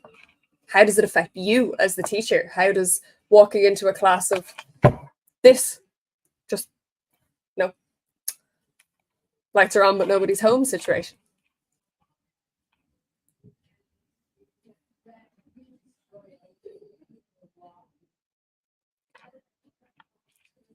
Okay, so keep those ideas in your head, and we're going to go through. This is one of the topics that I've become over the past year or 2 years very, very passionate about, and something that going into things like mindfulness as well.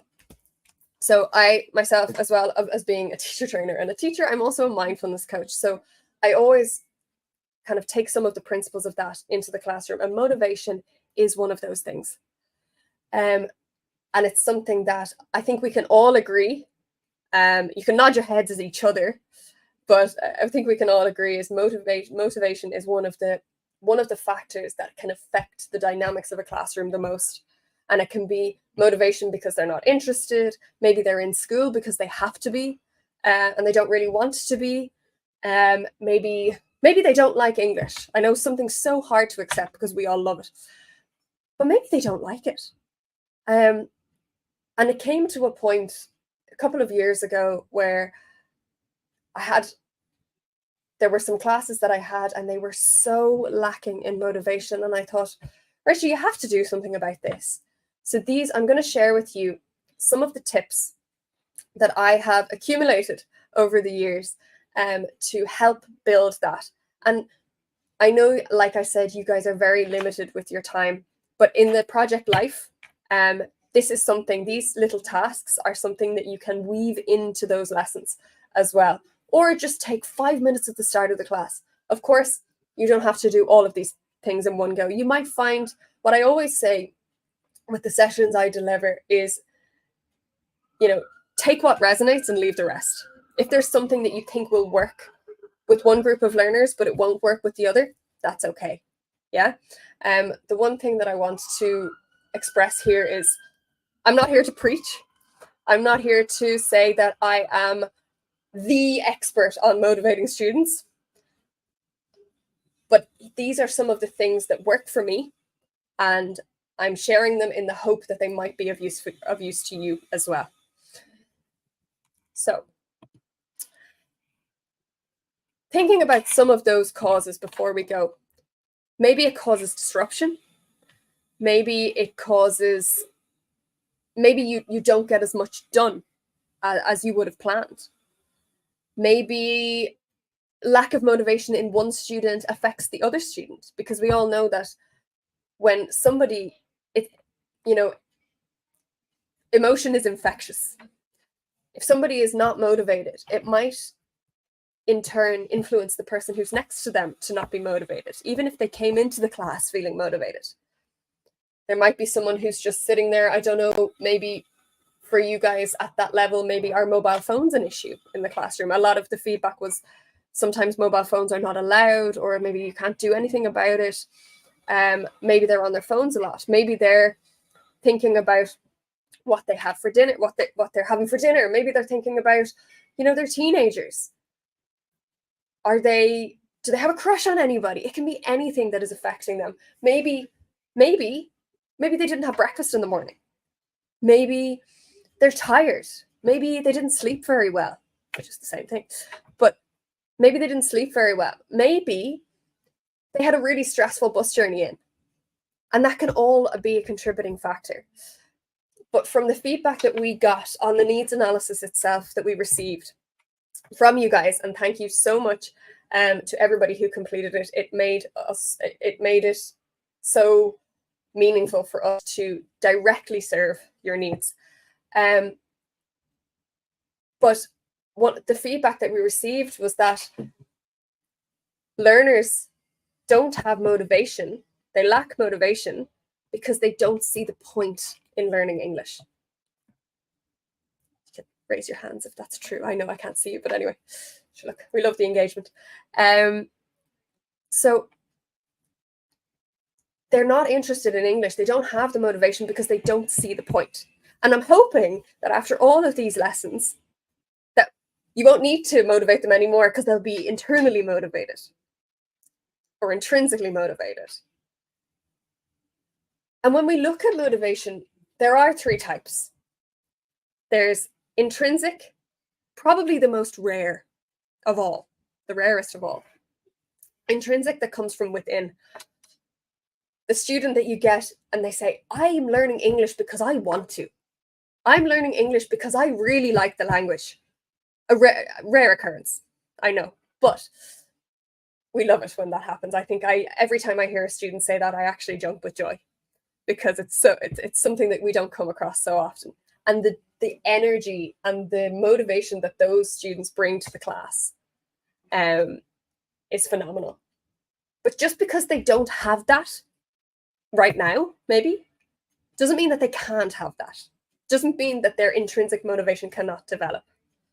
We look then at extrinsic motivation. So that's school, exams, parents, teachers to a degree. The external expectations that we have. I want to pass this exam because I want to make my mum proud, or my dad proud, or my sister proud, or my teacher proud. I'm learning English because school tells me that I have to. Those motivations. And while, of course, they are motivating factors, sometimes we find that extrinsic motivation, it dwindles very quickly. And then the last type of motivation is instrumental. So English is an instrument for me to do something else. For example, a lot of the students that we have in Ireland, a lot of them are choosing to come here because they want to create a new life here. And sometimes, and in the UK, all the same, a lot of people come to us because an English is the tool for them to get to what they want. It's the tool that gets them to university. It's the tool that gets them that job. It's the tool that gets them the IELTS that gets them that job. Do you know? So when we're focusing on that, that is a little bit better. It's a little bit easier to work with. But at the same time, they see it's like English is a bridge. They're here, they need to cross over the bridge, and then their goal is there. So it's a non-negotiable tool that they need, but it's still sometimes that you may find that, let's say your students are preparing for exams or tests, or the university exam or end of year exams. Sometimes when we have instrumental music motivation, we find that motivation is very focused on specific forms and styles of English. So, one of the big cases we have at CES can be, yeah, but do I need it for IELTS? Or do I need it for the test? Do I need it for the exam? If I don't need it for that, if it's not related to my job, if it's not related to an interview, I don't want to know it. So that can be a little bit of a barrier as well. But we will find that a lot of students have a mixture. There is a little part of them that really deep down, that wants to learn, that wants to know for their own personal sake. So we're going to look now first at the impact of all of this, all of what I've mentioned on you guys, and then different strategies, remedial strategies we can use to help them see that English is not just in the classroom, it's the wider, I'm a great believer that learning a foreign language gives you another personality, it gives you another lease of life. But English, in the world we live in, English is the global language, which I'm extremely grateful for, of course. But whether they realize it or not right now, they need it. And getting them to realize that they need it and that it's actually going to benefit them a lot in their future is what we're going to with this. But before I talk about that, before we look at the steps, let's just think about you guys for a minute. I find a lot of the time when we go to teacher training events and seminars and things like that, they're very much focused on the student. And that's, of course, brilliant. That's what we need. We want to help them. As teachers, we have a tendency to we're very empathetic. I am, anyway. We're very empathetic. We want the best for our students. We put our students first. We do everything for our students. We want to please them. We want them to be happy. We want them to be motivated. But sometimes in that, we get a little bit lost and we lose, we put them first and we put ourselves second. But sometimes we know that teaching it's a wonderful profession. I cannot honestly imagine myself doing anything else. It's a wonderful profession, but it is challenging and it is stressful. And we provide one of the most important services in any human's life, any child's life. We give them education. So how does that lack of motivation affect us? Have a think about it. I'm going to give you guys another minute. What do we do when our students are unmotivated? When we see our students are unmotivated, what do we do? So think about those situations that you have in your class where there's a lack of motivation. How does that impact you as the teacher? Some of the examples. Do we try harder? I don't know if this ever happens to you guys, but do we ever notice that Maybe if there's a couple of students that are not as motivated as the rest, we gravitate towards them a little bit because we want everybody to be happy. It's in our nature. It's what we do. Do we get frustrated that they're not motivated? Do we take it personally? Do we think, they're not motivated, that's my fault? Do we say, maybe, do we start questioning ourselves? Do we get imposter syndrome? Maybe we think, oh, well, you know, my lessons must not be fun. That's why they're not motivated. That's my fault.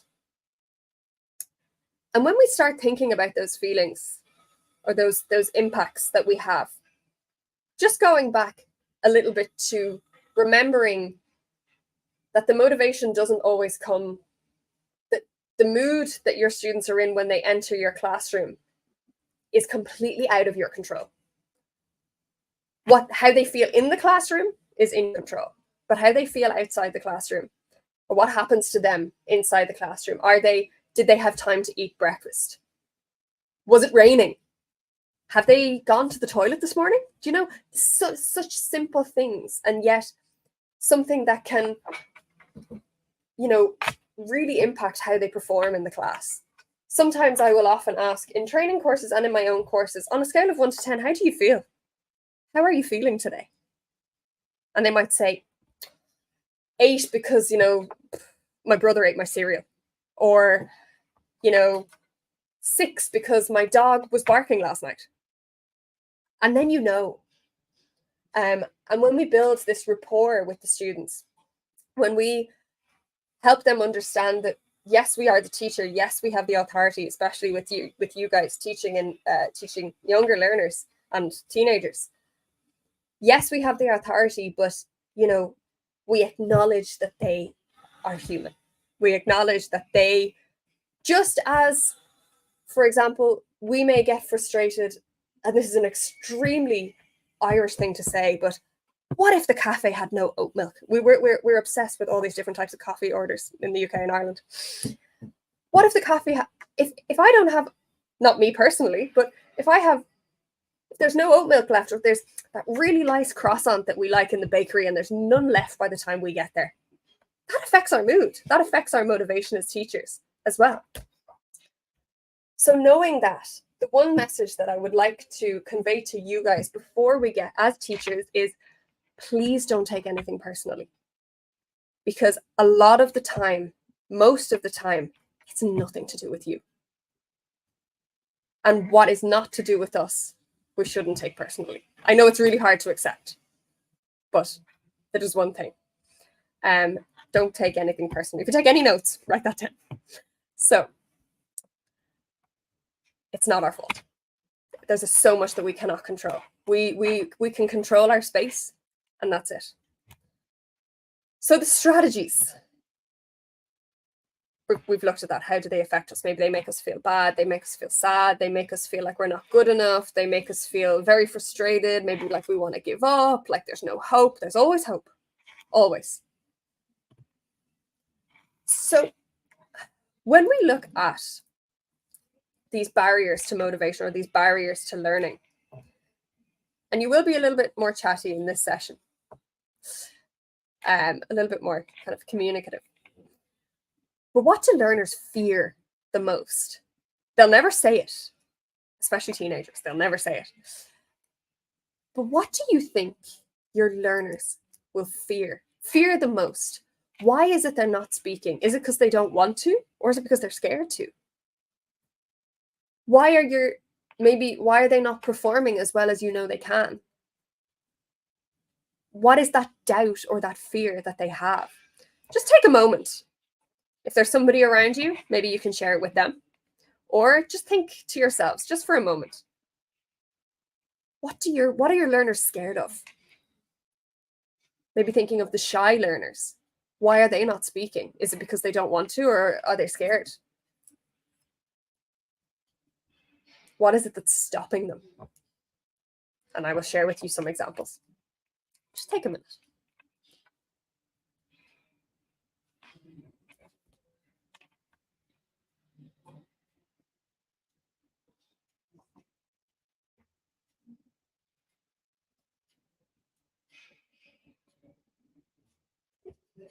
Dig deep. Maybe they will never express this fear to you. They might just say, oh, I don't want to talk because I don't want to. I'm not feeling it. I'm not interested. I don't like the topic. It's boring. It's not always the case.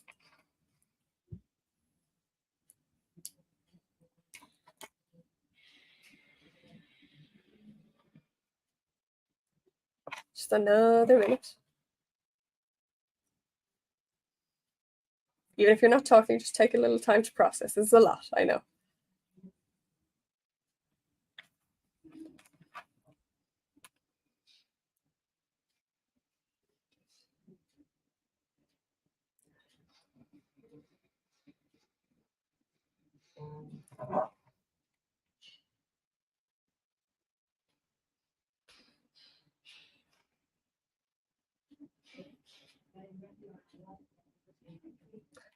Okay. So I did the deep and I asked what learners fear the most. I had a group of students that I was working with for a very long time. I knew them, they knew me. We were like a family by the end. And I would like to highlight this. In CES, in the position that I work in, I train teachers a lot of the time, but I also work mainly with adults. I also work with teenagers, but for this particular experiment, it was with a group of young adults, though. There were students who were 18, 19 in there as well. So these were their exact words, maybe a little bit rephrased, but their exact words. I'll never sound like a native speaker. I'll never know enough. I'll never sound natural because phrasal verbs are hard. And God, aren't they? They really are. They're really challenging. And I commend every single one of you for your impeccable English, because it's not an easy language. It has rules and then it doesn't follow the rules, and we get started about pronunciation, I'll probably never stop. So, but it's a challenge. But these were the three things that they came up with. Three of the things, the three most common. And I asked them this. I said, guys, what's a native speaker? Think about it for a minute. What is a native speaker? Think about the amount of people who speak English, the amount of nationality, the amount of countries where English is their official language. I'm from Dublin. And Liz, my wonderful colleague, she's from England. Do we speak the same? No, of course we don't. We have different slang. We have different accents. In Ireland, we pronounce our R's, as you can hear. So what is a native speaker? It's a word that I tend not to use because native speaker is an umbrella term. There's no one type of English. It doesn't exist. Just as it's similar for Portuguese, I presume. I imagine in different regions, maybe you have different slang that someone from one region would understand, or someone from another region maybe wouldn't. Thinking like languages like Spanish that's spoken all over the world. Portuguese is spoken in many countries. Is all the Portuguese the same? I'll never know enough. Think about this. This is one question I'll always ask. Do you know every word in your language?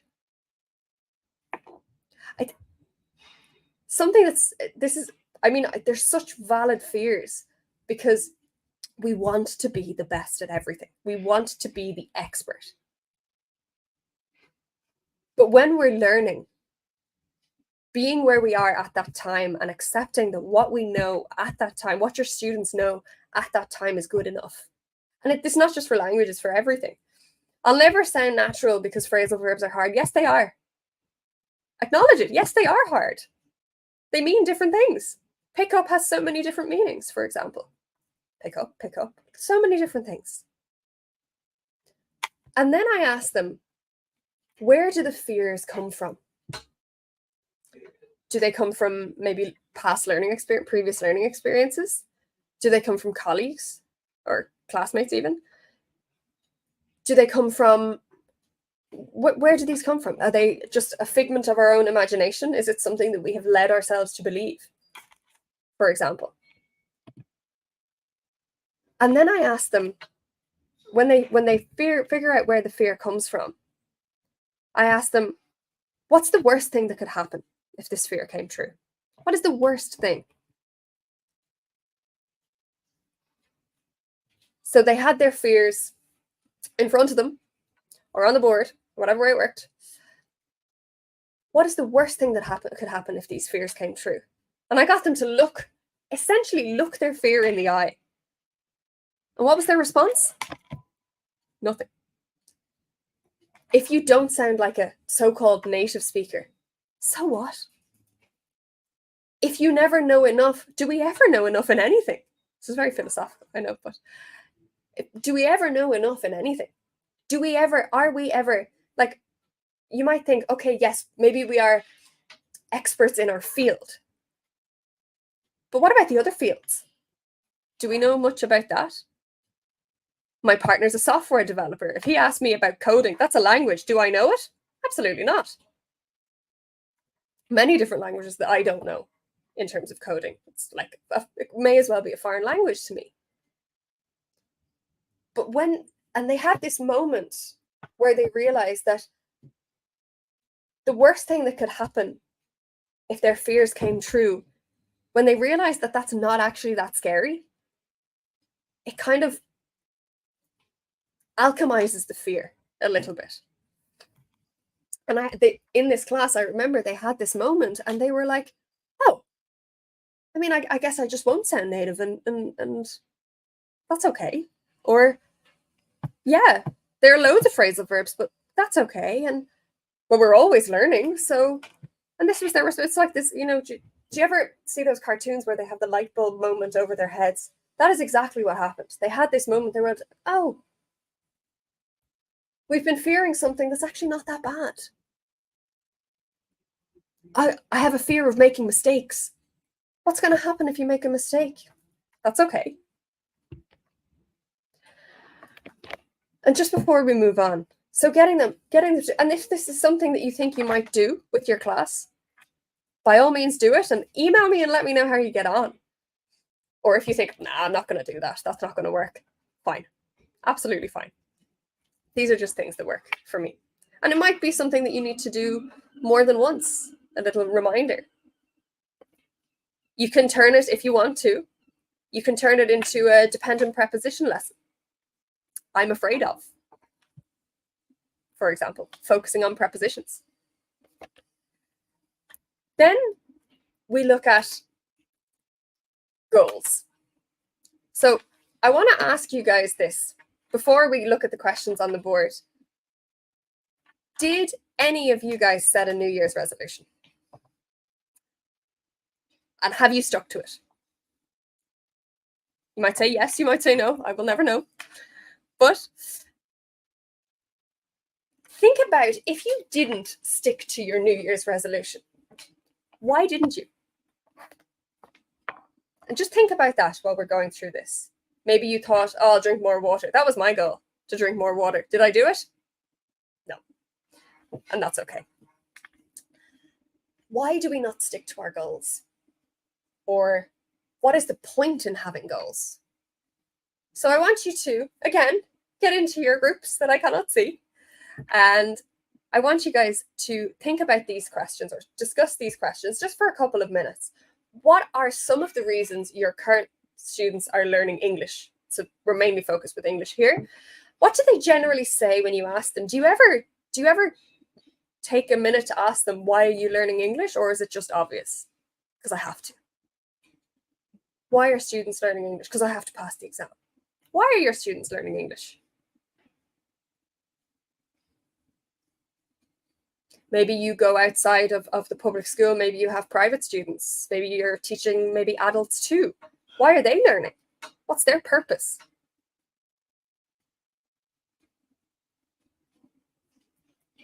Just give you guys a second.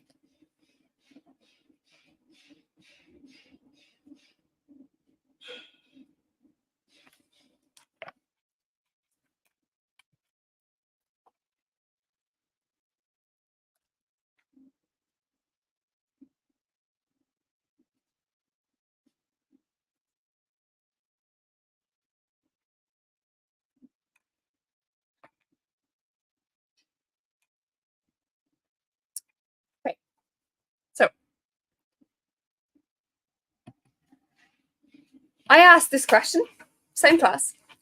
I asked this question, and the answers were these, and maybe you might kind of relate to some of them, maybe you don't. Because I have to.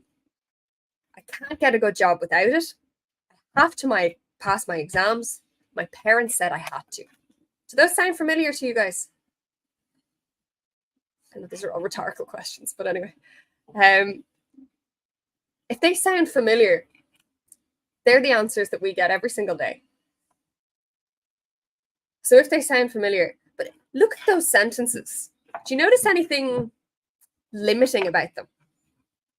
Again, this can be used as a grammar lesson. Do you notice anything limiting about them? I have to. I can't. I have to. I had to. They're all modals. So we could develop a modal lesson from this as well, something that I have done and works pretty well, if you're interested. When I say I have to, what does that entail?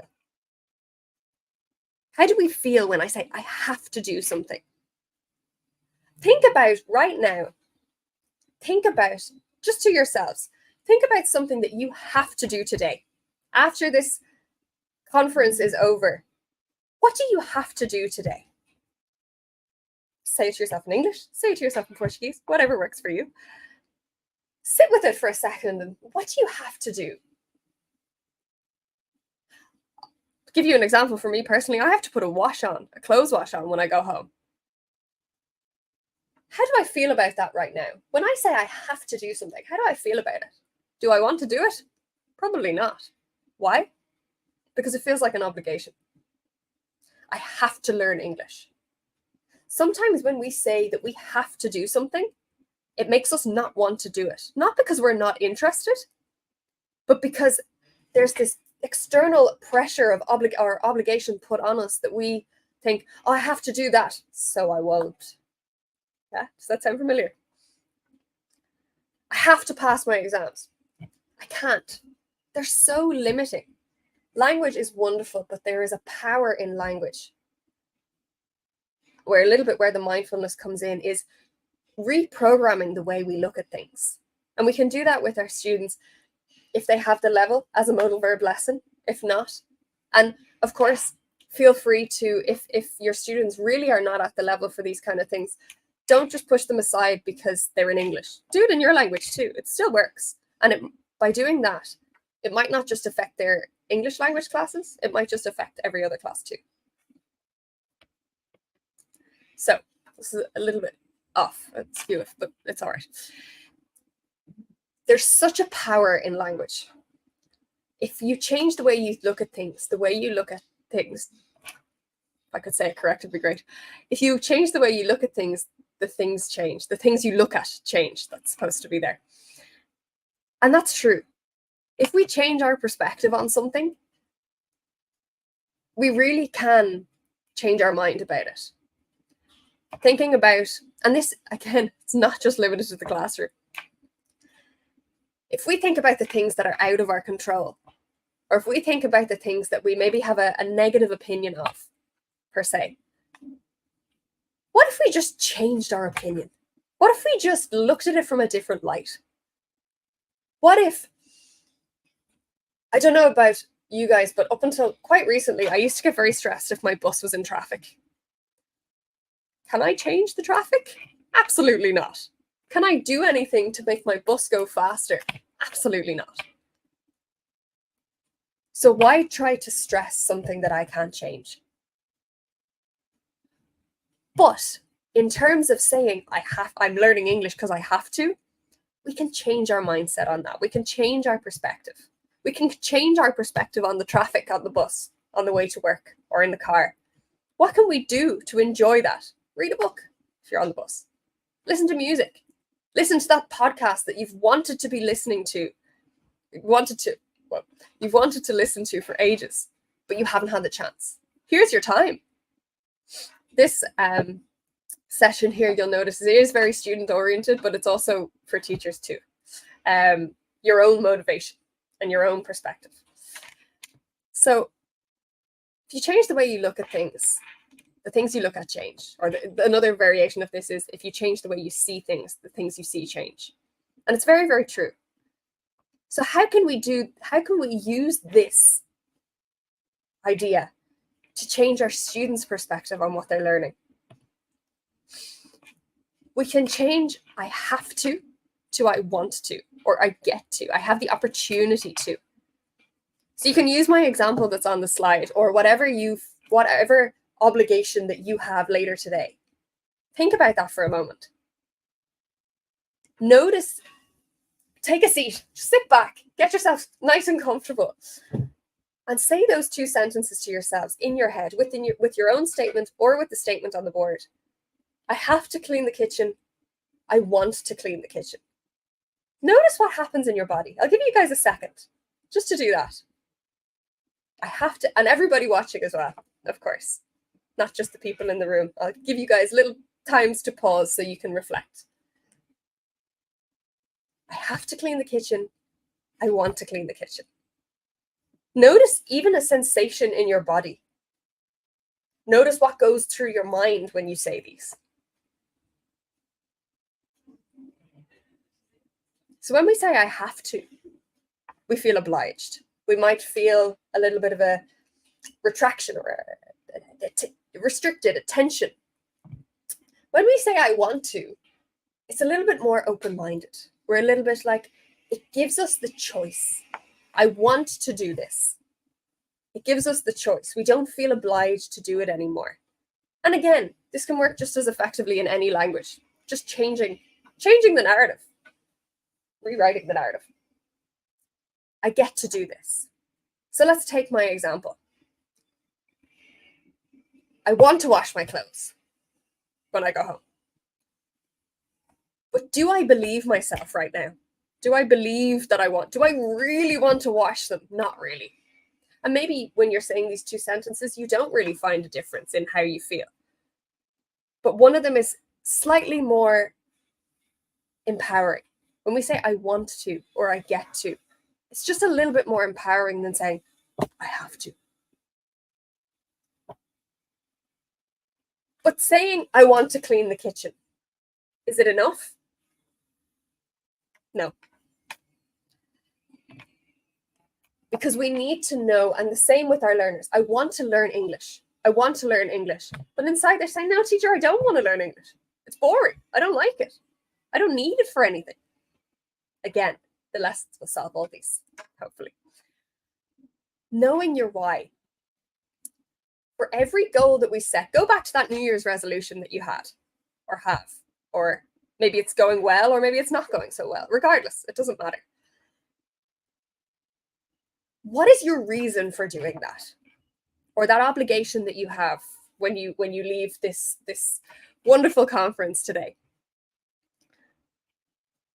Why are you doing it? What is your reason? Why do you want to? Think about it. Even take my example, cleaning your kitchen. I want to clean my kitchen. Why do I want to clean my kitchen? Because I don't want to live in a dirty house. Why do I want to learn English? Because. Think about that.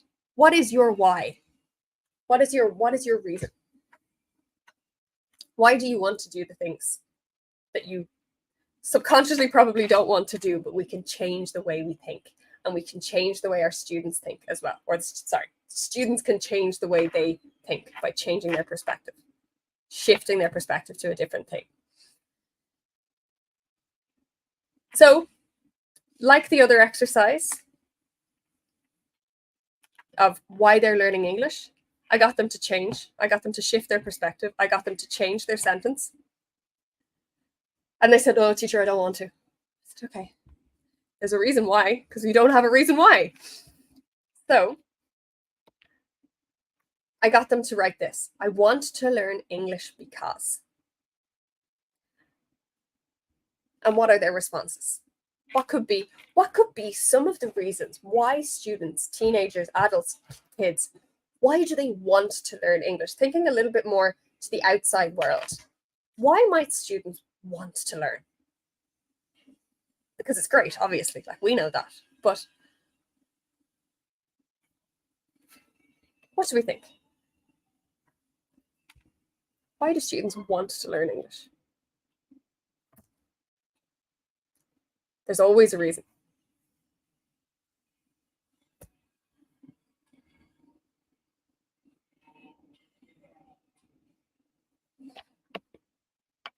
These were some of the answers that I got. I want to communicate with people. This was one of my favorites. I want to watch a film without subtitles. That was one of my favorites. I want to travel the world, and I want to live abroad.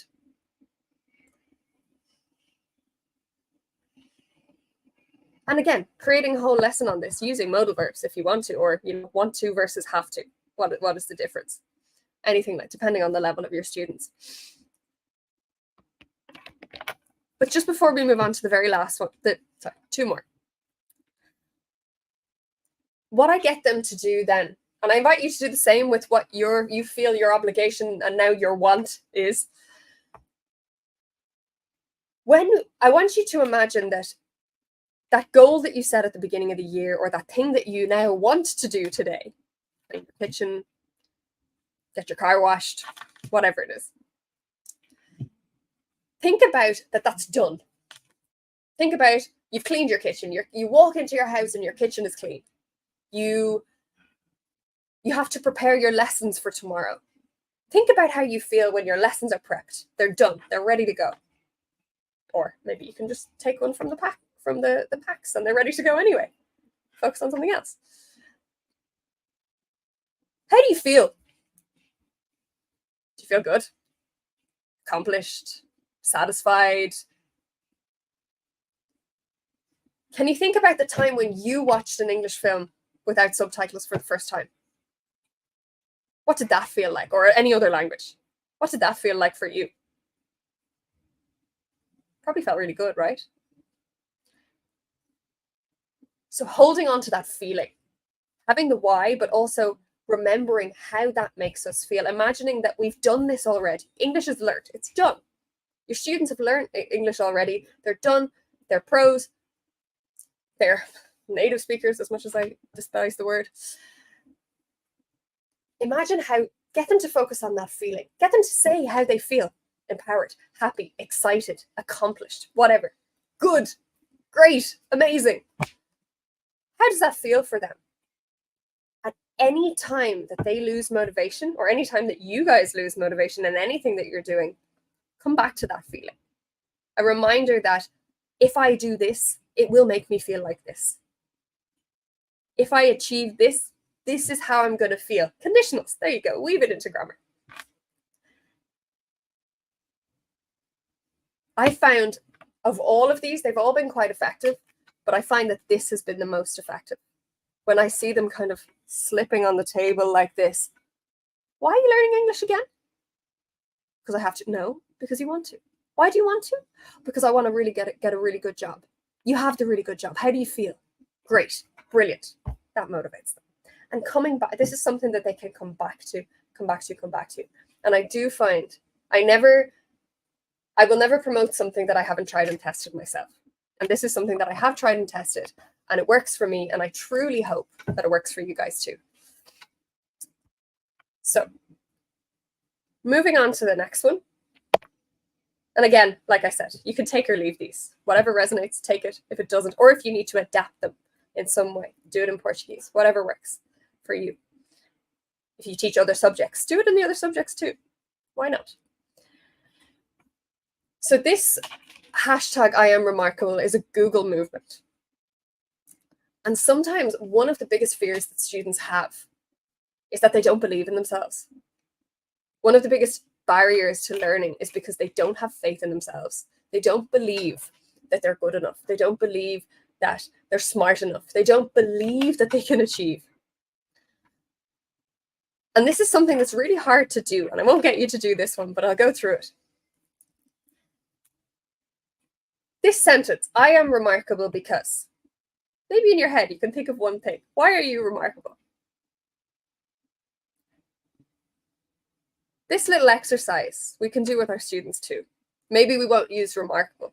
I'm great. I'm amazing. I'm fabulous. I don't know, use a slang word that they're using. If we were in Ireland or something like that. We'd say, I'm unreal because, I'm wonderful because, any positive adjectives. Getting them to empower themselves, you know, something that's so important. Or you could get them to empower each other once that discipline, once that ethics is in place.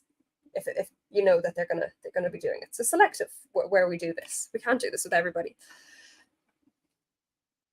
I am remarkable because, so I started this off with this upper intermediate class. Of course, this was not done all in the same lesson. It was done over different periods where I noticed that their motivation was lacking a little bit.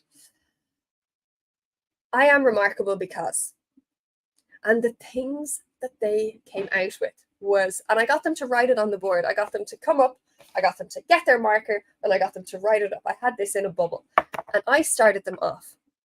And I said, and I will say it to you guys, I am remarkable because I help people achieve their goals. Because that's what I do. And I accept that, and I know that I do it, and it makes me feel great. When I see a student, and you guys might feel the same, when I see a student that came to me with maybe a very low level of English, and then I run into them, and of course our dynamic is different, but then when I run into them, maybe a year later or 6 months later, and they're, oh, hi Rachel, how are you? How are you getting on? It fills my heart with joy because I know that I was a part of that. I know that I helped them in some way, and I can see the passion that you guys have for making a difference. So you're all remarkable for the exact same reason and many other ways. But this is what they said. So have a think about it just a little bit. Could we use this to motivate our students? How would you go about it? I've already said that I have. What other words could you use? I'm great. I'm fab. I'm amazing. I'm supercalifragilisticexpialidocious, whatever you want to use. So this is what I help people achieve their goals. If we want to zoom in on this, we can, if it's not that clear. And some of them here, I follow my dreams. I'm here. I have a big heart. I have my own taste. I'm doing what I want. I donate my blood to charity. Regardless of what happens, I still keep going and I never give up. I believe in myself always. I always do what I want, even though it takes a lot of time. I didn't lose my childish sense of wonder. This is all student pursuit. And I got them to look at that.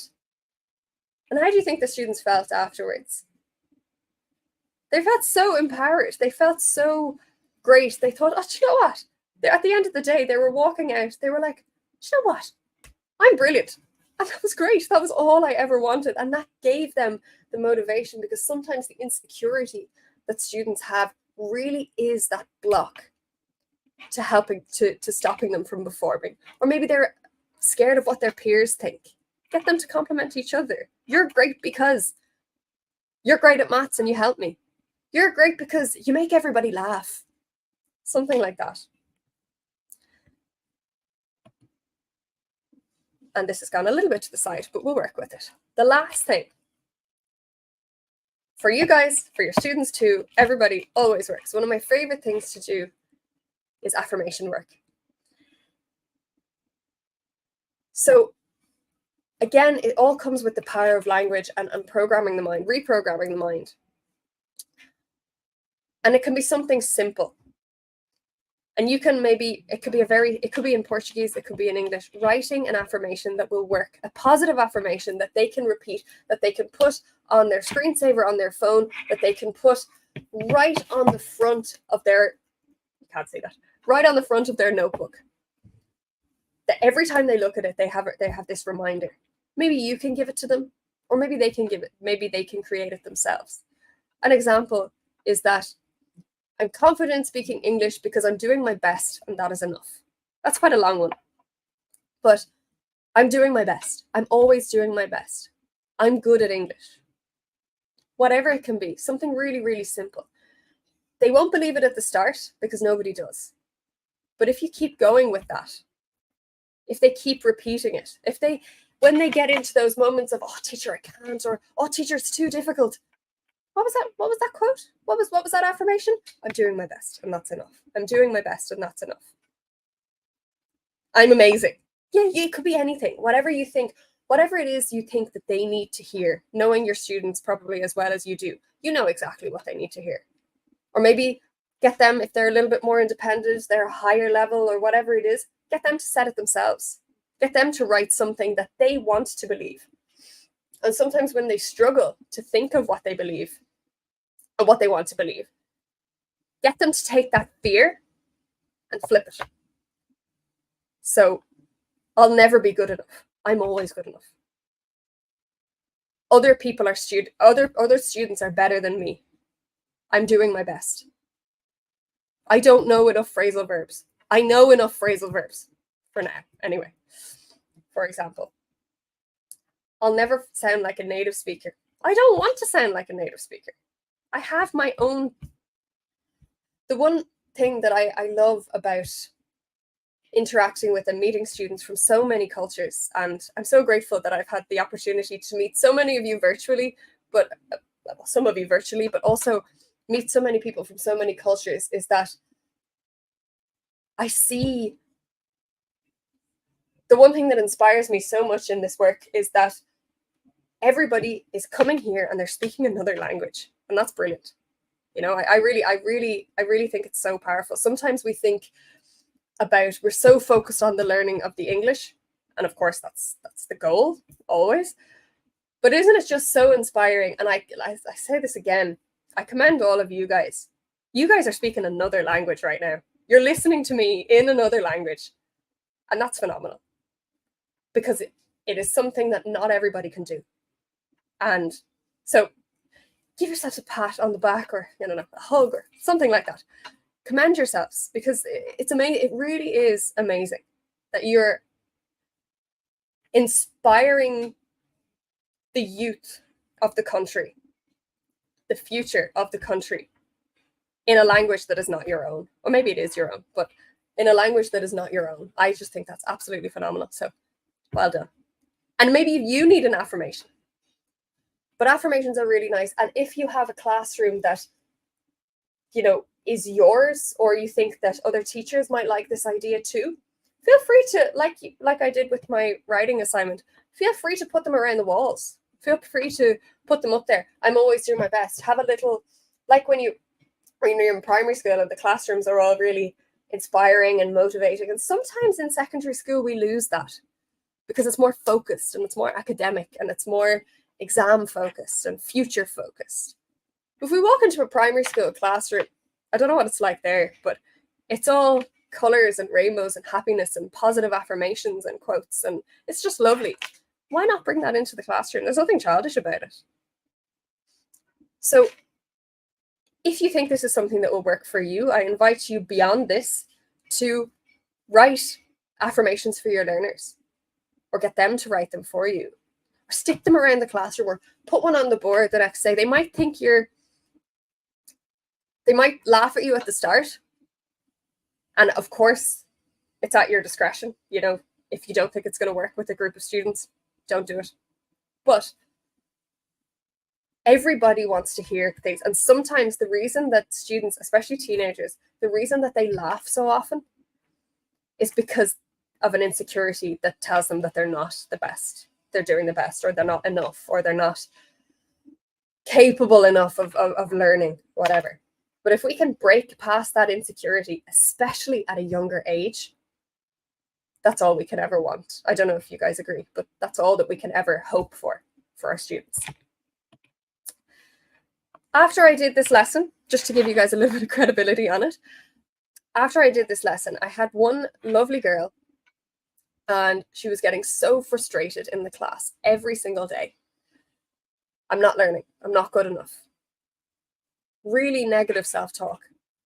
I'm not good enough. I'm not learning. I'm never going to get better. I've been studying for years. And I truly believe that you guys, with your passion and with the support that you're already giving your learners, I truly believe that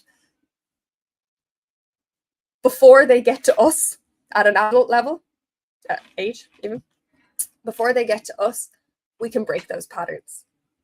And I have full faith. So this student, she was saying, I thought I'd been learning. I thought I'd been studying English for 20 years, but I really only realized I started learning when I came to CES or when I came to Ireland. So all of that experience that she had learning before, and you know, our prior learning experiences really do shape who we are, especially with our students. If we have a negative experience in school, I mean, I'll be perfectly honest with you. I didn't have a very supportive maths teacher when I was in school, and I still don't like maths. At my age, I still don't like maths. But I never thought to change that. So this girl, she came up to me and she gave me a hug and she said, "Rachel, thank you." I said, "I did nothing. I just told you what you already know. I just reinforced what you already knew." And if we can change if these little tasks, if these little activities help you guys, do please let me know. I would love to hear from it. And maybe if they work for you in your daily lives too, if they're very flexible little things. So when I asked for their final feedback before that one particular, I just wanted to highlight that one because it really stuck with me and it gives me a sense of purpose when I see that something is working so much. There's nothing nicer than at the end of a class when your students say, "Teacher, thank you, that was great." And sometimes you don't get that and that's okay, but sometimes it's because they don't want to say it because they're afraid of what their peers might think. It's teacher's pet or whatever. So these were the words that they came after some of these activities or various of them. These were the words that they came up with towards the end. "I feel motivated." And I went around in a circle with them, or I got them to, whatever you think is better, you can get them to write it down on a piece of paper and do anonymous feedback. If they're more comfortable in the class, if they're more willing to share, absolutely do it out loud. They felt motivated, they felt excited, empowered, moved was a nice one. Amazing and ready to learn. And this does not last forever. It's not a quick fix. It's not something that, "Oh, I'll do this tomorrow and they'll be motivated for the rest of their lives." No, you might need to come back to it. But once at least you do it, it's showing that you have that connection with them. And the one thing that I do really want to highlight here is I'm not praising myself in any way. I'm not saying, "Oh, I came up with these ideas and they work and I'm great." I'm just sharing what worked for me. Like I said at the beginning, I'm just sharing what worked for me in the hope that it might work for you. And if it does, I would love to hear it. And if you think that this is not going to work, that's fine by me. So we have come to the end. That's a good time. We have come to the end. I hope you've enjoyed spending a little bit of time in CES with us. I am grateful to all of you for listening to me for the past 2 hours. I do love to talk, but don't we all? Thank you so much for listening. Thank you so much to everybody who has made this event possible on behalf of Liz, for myself, and for everybody in CES. Thank you so much for making this possible. If it wasn't for you guys at BRAZ-TESOL, at the venue, if it wasn't for you guys, this wouldn't have happened, and I would not be virtually here with you guys today. So thank you so much from the bottom of my heart, and we're sending all of our love, and we hope that this is just the beginning of something amazing. So thank you so much. I hope you enjoyed. I hope there were some nuggets of wisdom from the sessions that you had, something to take away, something to maybe implement in your class tomorrow if you're teaching tomorrow. And yeah, that's all I have to say. Thank you so much. It's been an absolute pleasure. I would have loved to have joined you in person. It was not possible, unfortunately, for my own reasons, family reasons, but thank you so much. And I hope you enjoy the rest of the event and mingle and chat. And I would love to meet you all in person one day. So thank you so much from us, from me, from all of us at CES, from all of us. And thank you to everybody who is watching live. Thank you to everybody who is there at the event. And thank you to anybody who watches later. It truly means the world to us. And that's all from me. So back to you, Maria.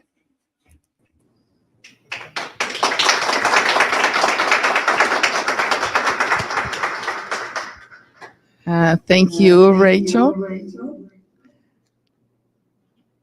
Well, as Antonio said at the beginning, CES started in Ireland, and so that's why we invited some representative from the Irish consulate, and she's going to say some words to us today. Okay. Oops. Hi, everyone. Thank you very much. Thank you, Rachel. So my name is Fabiana. I work at the Consul General. I was already talking to some of you outside, which was a pleasure. I just would like to, first of all, I can see Antonio there from CES. CES is one of the language schools in Ireland of excellence. They are part of a small group of great language schools in Ireland called Select Ireland. And they are based in Dublin, in Ireland, in the UK, in Canada. But I'm here to talk about things that I know better than English language schools, that is Ireland and the Irish education. As I was mentioning to some of you, Ireland is one of the top 5 destinations to Brazilian students. And it has maintained that way thanks a lot to the word of mouth that is done by the thousands of Brazilians living in Ireland at the moment. The Consul General of Ireland is based here in São Paulo. It's very close by here in Alameda Santos. We are responsible for 7 states in Brazil, and then we have the Irish Embassy that is in Brasilia, obviously, like all embassies, and they are responsible for the remaining states in the northeast Brazil, and central Brazil as well. What we have been doing at the consulate is to focus on promoting Ireland as a destination for education that is more well known by Brazilians, thanks to the many Brazilians, the thousands of Brazilians who went to Ireland to study during the Science Without Border, and also to study language, English language as well. But also it's a destination for tourism. That is, we're trying to promote Ireland as a tourism destination, as it's not very well known. It's known by the Brazilians who are already there, but not by the Brazilians in Brazil. And business as well. Ireland and Brazil have a long history in trade, very successful one. Unfortunately, we don't have many Irish companies at the moment in Brazil. We have some important ones. In packaging, in food, ingredients, but we don't have, and we have obviously the beverages like Jameson and Guinness. Well, not so much canned Guinness. But so essentially what the consulate tries to do is to talk about an Ireland that relates to Brazilians. Obviously, it's very easy for Brazilians who are already in Ireland to talk about this country because they're already there, they have settled, they have Irish friends or even family members. But for Brazilians here, it's hard to imagine that Ireland is so close to Brazil culturally. As a Brazilian who lived and studied in Ireland, I can say that for a fact. We have many, many things in common, and I think the sense of humor is the most important. We have the same type of humor. We're always making jokes. We're always laughing at our own disgrace. Always I say I, because I lived long enough in Ireland to regard myself a bit Irish myself, and I love talking about this country. It is a small country, has only 5 million people. It has 80,000 Brazilians living there at the moment. It is known for its bad weather, but very few people know of its great summers. It has a very mild temperature. It has a great economy, a thriving economy, one of the first economies to leave the recession during the 2010s and 2015. And yeah, that's it really. I think Ireland is a country that, regardless of its size, it's a small country, but it's a country where Irish people is a huge diaspora. Just in case you don't know, there are millions of Irish people spread all over the planet. And what I know from experience is that Irish people, they are very focused on delivering quality. They are extremely focused on that. And I assume that you have had a very quality training from Rachel.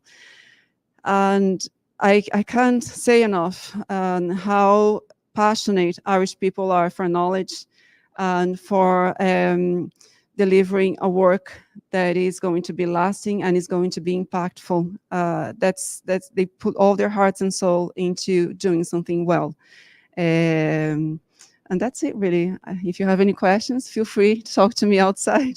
Thank you very much. Thank you, dear. Thank you. Okay, everybody. So I'd like to thank you very, very much for being with us today.